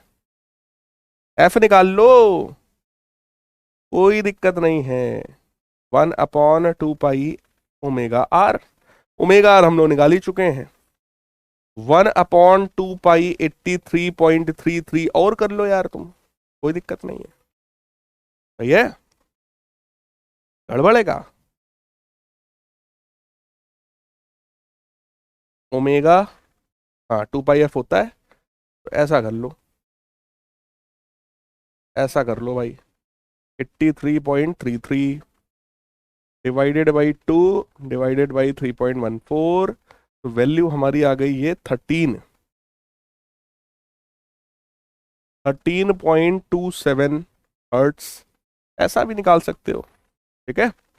फ्रीक्वेंसी कह रहा है तो ये निकाल देना, एंगुलर फ्रीक्वेंसी कह रहा है तो ये निकाल देना, हालांकि ये भी चल जाता है, कोई दिक्कत नहीं है, राइट। हाँ भाई, 85% बच्चा लोगों को मामला समझ में आ रहा है। 15% अभी भी क्यू फैक्टर के डेरिवेशन में उलझे हुए हैं। हाँ, तो उलझे रहेंगे। वापस आओ वापस आओ। Yes, power in an AC circuit. हाँ, power in an AC circuit. Power की बात करते हैं। पावर क्या होता है भैया? पावर का मतलब rate of consumption of electrical energy या फिर rate of doing work is known as power. So power का फॉर्मूला हो गया ई आर एम एस। ओहो, ये क्या मैं लिख रहा हूं? पावर का फॉर्मूला हो गया P बराबर वी आई होता है कि नहीं होता है? P बराबर वी आई होता है या नहीं होता है ना? तो P बराबर ई आई हो गया किसी भी डीसी सर्किट में। लेकिन अगर मैं किसी भी LCR सर्किट की बात करूं मेरे प्यारे बच्चों, LCR, किसी भी LCR सर्किट में जो EMF आपका है वो E not sine omega T के बराबर होता है, और करंट जो है वो I not sine omega T minus phi के बराबर होता है। कितने लोग को ये याद है? LCR सर्किट में अगर XL बड़ा था, याद करो, तो करंट पीछे था, राइट। तो करंट की value I not sine omega T minus phi के बराबर आ जाती है। तो ऐसे में मेरे प्यारे बच्चों, अगर मैं पावर की बात करूं तो पावर हो जाएगा E not sine omega t into I not sine omega T minus phi के बराबर। अब ये फॉर्मूला थोड़ा सा देखने में कम अच्छा लग रहा है, इसलिए इसको एक फॉर्म में लाने की कोशिश हम लोग करेंगे, यानी कि E not I not sine omega t sine omega T minus phi के बराबर। अगर मैं यहां 2 से डिवाइड कर दूं और 2 से मल्टीप्लाई कर दूं तो किसी को प्रॉब्लम नहीं होनी चाहिए, ठीक है। 2 से मल्टीप्लाई करने पर ये क्या बन गया? 2 sine A sine B. 2 sine A sine B का फॉर्मूला क्या होता है ट्रिग्नोमेट्री में? 2 साइन ए साइन बी का फॉर्मूला मेरे प्यारे बच्चों क्या होता है ट्रिग्नोमेट्री में? That is cos A minus B minus cos A plus B. Cos A minus B minus cos A plus B, that is the formula. So power को हम लोग लिख सकते हैं, जरा ध्यान से देखना, यहां भी कलाकारी है। इस 2 को हम लोग √2 इंटू √2 लिख रहे हैं और इस तरीके से लिख दे रहे हैं, right. Now this will become cos A minus B, यानी कि omega T minus five, cos A minus B minus cos A plus B, यानी omega T plus omega T minus five, कुछ ऐसा, राइट है। सो पी की value कितनी आ गई है, E R M S, I R M S cos omega t से बोलो, ओमेगा टी कैंसिल हो गया तो केवल फाइव बचेगा, minus cos two omega T minus five बचेगा। ये पावर की बेटा वैल्यू आई, लेकिन इस वैल्यू को ध्यान से देखो, पावर की जो वैल्यू निकल करके आई है, पावर की ये वैल्यू किस पर डिपेंड कर रही है, टाइम पर डिपेंडेंट है, राइट। तो ये ऐसा पावर है जो हर मूवमेंट पर, ये फॉर्मूला ऐसा है जो पावर की वैल्यू किसी भी मूवमेंट पे बता देगा। अगर टाइम की वैल्यू जीरो है तो यहां जीरो रख देंगे भैया तो पावर निकल आएगा, टाइम की वैल्यू 5 सेकंड है तो टी बराबर 5 रख देंगे तो पावर निकल आएगा। यानी कि ये पावर बेटा कौन सा हुआ, दैट इज इंस्टेंटेनियस पावर। कौन सा पावर है ये, इंस्टेंटेनियस पावर, राइट। और जब भी क्योंकि ये पावर कंटिन्यूअसली चेंज हो रहा है टाइम के साथ, तो हम लोग क्या करेंगे, पावर की एवरेज वैल्यू निकालेंगे। अगर पावर की एवरेज वैल्यू चाहिए तो बन जाएगा E R M S into I R M S into cos phi, right. अगर मेरे प्यारे बच्चों इस टर्म को ध्यान से देखो, देखो ये तो कांस्टेंट सी है, बाहर करो, कॉस फाई भी कांस्टेंट है, बाहर करो, सिर्फ यही एक टर्म है जो टाइम पर डिपेंडेंट है, इसी की वजह से ये इंस्टेंटेनियस पावर था। अगर एवरेज पावर हमें निकालना होगा तो हमें एवरेज वैल्यू लेना पड़ेगा, ये सब तो कांस्टेंट्स हैं, इनका तो कुछ कर नहीं सकते। इसकी एवरेज वैल्यू जरा सोचो, कॉस में कोई भी टर्म लिखा हो, कॉस की एवरेज वैल्यू बेटा कितनी होती है, जीरो। साइन की एवरेज वैल्यू कितनी होती है, जीरो, राइट। तो यहां पर मैं एक कॉन्सेप्ट आपको और बता दूं, एवरेज वैल्यू ऑफ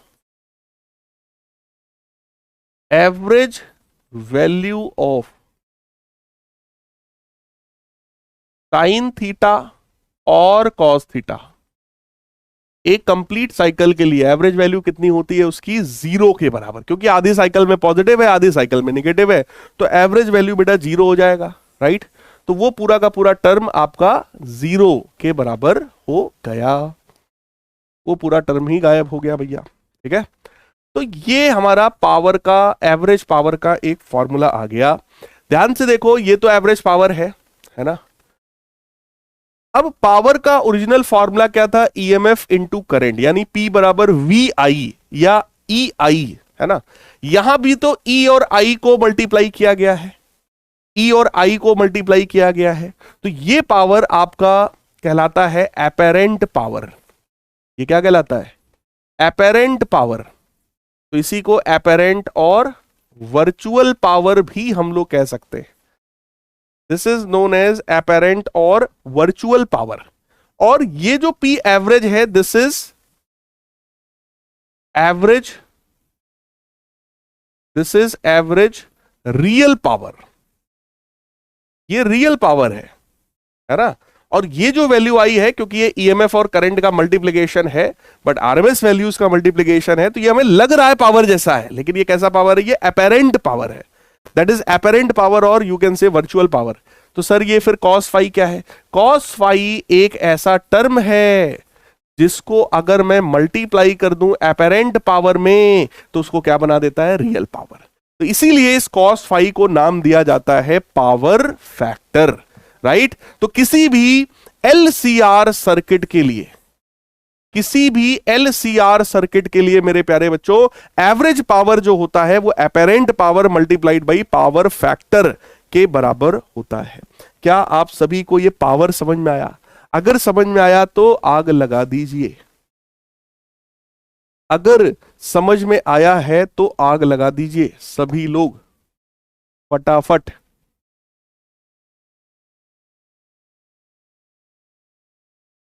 तन्मय को आ गया है भाई, आग लगा दीजिए भाई अगर बात समझ में आ गई है तो, ठीक है, वेरी गुड। तो बेटा पावर होता है ईएमएफ इनटू करंट। ईएमएफ की वैल्यू हमने रखी, करंट की वैल्यू रखी, भना भन मल्टीप्लाई करते चले गए, है ना। कॉस जो भी वेरिएबल टर्म होता है इसकी एवरेज वैल्यू 0 होती है, तो पूरा का पूरा 0 हो गया। एवरेज पावर हमारा निकल करके आ गया E R M S I R M S into cos phi के बराबर। कॉस फाई पावर फैक्टर कहलाता है, ठीक है। कॉस फाई क्या कहलाता है? Power factor. तो मेरे प्यारे बच्चों, पावर फैक्टर क्या चीज है जरा समझ लो। ट्रू पावर यानी कि रियल पावर जो है वो apparent power multiplied by power factor होता है। इसी टर्म को कॉस फाई कहते हैं। कॉस फाई की वैल्यू बोलो आर बाई जेड होती है। तो यही पावर फैक्टर हमारा कितने के बराबर हो जाएगा? यही पावर फैक्टर कॉस फाई के बराबर है, which is R by Z. तो ये भी आपसे पूछा जा सकता है भैया पावर फैक्टर बता दो। इसीलिए याद करो मैंने आपसे कहा था कॉस फाई इंपॉर्टेंट है बेटा, इसलिए आपको बता रहे हैं, इसी दिन के लिए बता रहे थे, है ना। tan फाई बताया था आप लोग को एक्सएल माइनस एक्सी बटे आर, और साथ में ये भी बोला था कि cos फाई भी पढ़ लो, इंपॉर्टेंट होता है। cos फाई इसीलिए इंपॉर्टेंट है क्योंकि cos फाई को पावर फैक्टर कहा जाता है। जरा पढ़ो, ये जो प्रोडक्ट है हमारा E R M S I R M S, that does not give actual power, that is known as apparent power. It gives actual or true power only when it is multiplied by power factor यानी कि cos phi। तो इसी cos phi को power factor कहते हैं क्योंकि cos phi का multiply करने पर apparent पावर क्या बन जाता है? Real power. सही है भाई। Hence power factor may be defined as the ratio of power factor क्या है? रेशियो है ट्रू पावर और apparent पावर का। So it is defined as the ratio of true power and apparent power in an AC circuit. इसकी जो value होती है power factor की 0 से 1 के बीच में है। आ जाइए इसकी वैल्यूज को हम लोग चेक करते हैं। किसी भी प्योरली रेजिस्टिव सर्किट के लिए कमेंट करो, प्योरली रेजिस्टिव सर्किट के लिए, प्योरली रेजिस्टिव सर्किट के लिए बोलो पावर फैक्टर कितना होता है? पावर फैक्टर cos फाई के बराबर है। प्योरली रेजिस्टिव सर्किट में करंट और ईएमएफ सेम फेज में होते हैं, एंगल 0। cos फाई कितना हो जाएगा प्यारे बच्चों? 1 के बराबर। कितना हो जाएगा? 1 के बराबर। सही है क्या? अगला देखो, नेक्स्ट देखो, प्योरली इंडक्टिव, प्योरली इंडक्टिव और कैपेसिटिव सर्किट की बात करते हैं। आ जाइए, प्योरली इंडक्टिव और कैपेसिटिव सर्किट के केस में यही पावर फैक्टर आपका cos फाई यानी cos 90 डिग्री होगा। cos 90 कितना होता है? 0 के बराबर, है ना। और किसी भी एलसीआर सर्किट के लिए, एलसीआर सर्किट के लिए पावर फैक्टर cos फाई के बराबर है। cos phi R by Z हो सकता है, और z हम सबको पता है that is under root R square plus XL minus XC का होल स्क्वायर। और अगर सर्किट हमारा रेजोनेंस में है, एलसीआर सर्किट है रेजोनेंस में, तो प्योरली रेजिस्टिव सर्किट की तरह बिहेव करेगा। पावर फैक्टर कितना हो जाएगा प्यारे बच्चों? 1 के बराबर। क्या आप सभी को समझ में आया पावर फैक्टर? बोलो। पावर फैक्टर निकालने को अगर बोल देंगे तो क्या आप लोग निकाल पाएंगे power factor? Purely resistive circuit के लिए और रेजोनेंस के लिए पावर फैक्टर 1 होता है, प्योरली इंडक्टिव और कैपेसिटिव के लिए पावर फैक्टर 0 होता है, और एलसीआर के लिए भैया power factor R by Z होता है। राइट है। अगला कॉन्सेप्ट हमारा है चोक कॉइल। देखो, किसी भी डीसी सर्किट में, डायरेक्ट करंट के सर्किट में, प्यारे बच्चों, डायरेक्ट करंट के सर्किट में अगर हम लोग बात करें तो किसी भी डीसी सर्किट में करंट को कंट्रोल करने का एक ही तरीका है, रेजिस्टेंस को बढ़ा दो। जब हम लोग रेजिस्टेंस को बढ़ाते हैं तो करंट की वैल्यू कम हो जाती है, लेकिन जब रेजिस्टेंस बढ़ता है तो वो हीट के रूप में एनर्जी का लॉस भी बहुत करवाता है। ठीक, तो यही चीज हम ऑल्टरनेटिंग करंट के सर्किट में रिप्लेस कर सकते हैं, है ना। करंट को कंट्रोल करने के लिए ऑल्टरनेटिंग करंट सर्किट में हम क्या कर सकते हैं? चोक कॉइल का यूज कर सकते हैं। चोक कॉइल क्या है? चोक कॉइल एक एलआर सर्किट होता है जिसमें एल वैल्यू बहुत ज्यादा होती है। इंडक्टेंस इस कॉइल का वेरी वेरी लार्ज होता है। जब इंडक्टेंस बहुत बहुत ज्यादा होता है और रेजिस्टेंस की वैल्यू कॉइल की बहुत कम होती है, तो ये सर्किट लगभग लगभग प्योरली इंडक्टिव सर्किट की तरह बिहेव करता है। और इंडक्टिव सर्किट में जो फेज डिफरेंस होता है मेरे प्यारे बच्चों, वो π/2 के बराबर होता है। इंडक्टिव सर्किट में ईएमएफ आगे होता है, π/2 का फेज डिफरेंस होता है, राइट। तो वहां पर हम देख सकते हैं प्रिंसिपल क्या है। Principle of the choke is based on the fact that alternating current flows through the inductor, current lags behind EMF. किसी भी प्योरली इंडक्टिव सर्किट में ईएमएफ आगे होता है, करंट पीछे होता है और 90 डिग्री पीछे होता है, राइट। तो एक कॉइल लेंगे, कॉइल का थोड़ा मोड़ा रेजिस्टेंस तो हो गई, हालांकि वो रेजिस्टेंस हम बहुत ही लो करना चाहते हैं, है ना। रेजिस्टेंस हम बहुत ही लो करना चाहते हैं, उसकी वैल्यू हम बहुत कम चाहते हैं, हम तो चाहते हैं हो ही ना।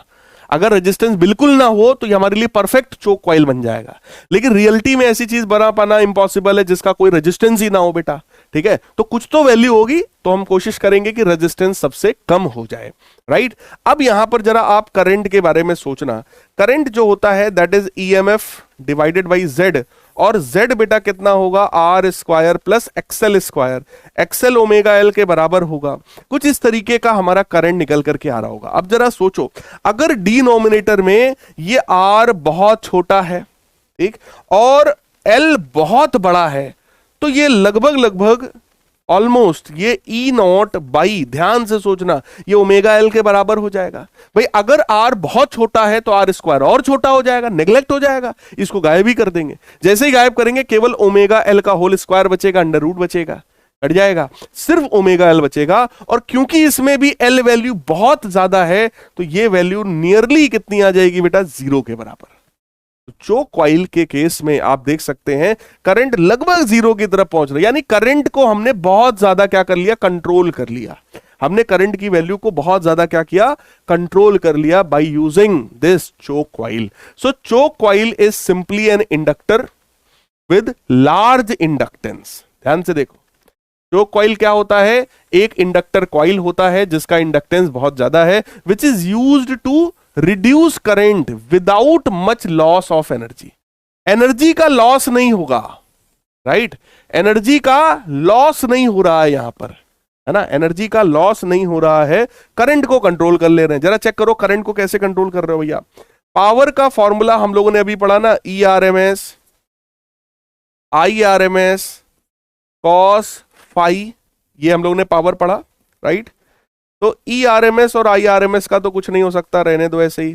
cos फाई होता है R बाई Z, Z को हम क्या लिख सकते हैं, under root R square plus XL square, XL होता है ओमेगा L, तो ओमेगा L का होल स्क्वायर। सेम चीज यहां पे चेक कर लो, सेम चीज बेटा यहां पे चेक कर लो, क्या कि अगर L बहुत ज्यादा है R से तो ये R नेग्लेक्ट हो जाएगा और पावर तुम्हारा बचेगा ERMS IRMS R divided by omega L, right, omega L।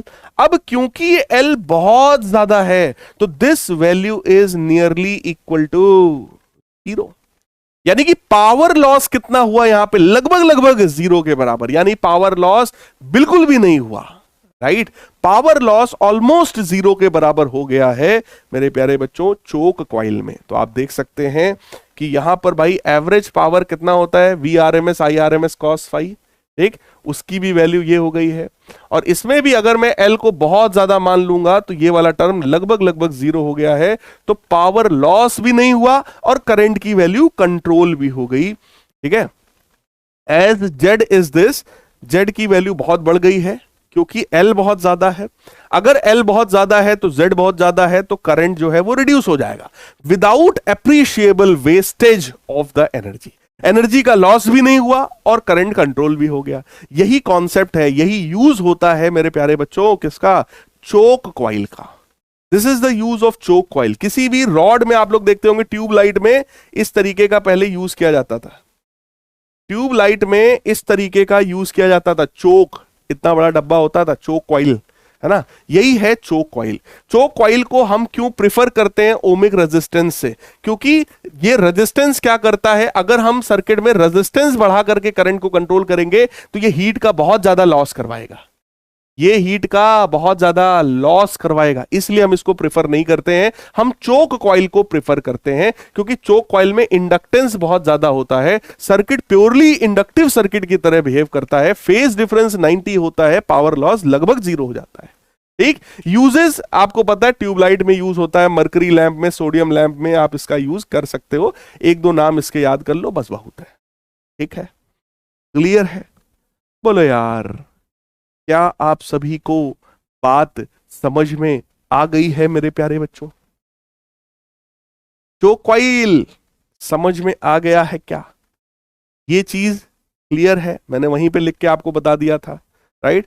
बाकी थ्योरेटिकल चीज है, पढ़ लेना, है ना। आपको मैंने ये पूरा नोट्स दे दिया है, एक एक दो दो लाइन लिख सकते हो आप लोग, राइट। सिंपली एक एक दो दो लाइन आप लिख सकते हैं। चलो वॉटलेस करंट मैं अगली क्लास में पढ़ाऊंगा, नहीं तो आपकी वॉट लग जाएगी। बोलो यार है ना। वॉटलेस करंट मैं आपको अगली क्लास में पढ़ाऊंगा। तो आज की क्लास में हम लोग यहीं तक रखते हैं। आज की क्लास में मैंने आप लोगों को कई चीज़ें पढ़ा दी हैं, यानी कि हम लोगों ने एलसीआर सर्किट में, पहले तो एलसीआर सर्किट ही पूरा रिवाइज किया, 9 क्वेश्चन तो उसी के हम लोगों ने किए, राइट। फिर उसके बाद हम लोगों ने उसमें रेजोनेंस को पढ़ा, फिर हम लोगों ने क्वालिटी फैक्टर को पढ़ा, फिर हम लोगों ने पावर को पढ़ा, ठीक। फिर हम लोगों ने चोक कॉइल को पढ़ा। आई थिंक कई चीजें हो गई हैं, है ना। सभी लोग यार रिवाइज करते रहे ना भाई, देखो सभी लोग रिवाइज करते रहिएगा। जितना ज्यादा बेटा आप लोग रिवाइज करेंगे, आप लोगों का ये कॉन्सेप्ट्स उतने ही ज्यादा स्ट्रांग होते जाएंगे। और जो पिछले आपके जो चैप्टर्स हैं, अगर मैं आपको याद दिलाऊं, मैंने आपको हर चैप्टर में एक वन शॉट लेक्चर भी दे रखा है। वो वन शॉट मैंने इसीलिए दे रखा था कि आप लोग बीच बीच में उस वन शॉट के थ्रू आप अपने उस चैप्टर को रिवाइज करते रहेंगे। तो मेरे प्यारे बच्चों, चैप्टर को रिवाइज करना कोई भी ना भूले। रिवाइज सभी लोग चैप्टर को करते रहेंगे उन वन शॉट लेक्चर्स के थ्रू, राइट। हाँ भाई। सो आज की क्लास यहीं तक रखते हैं, मिलते हैं यार नेक्स्ट क्लास में। तब तक के लिए good bye and take care.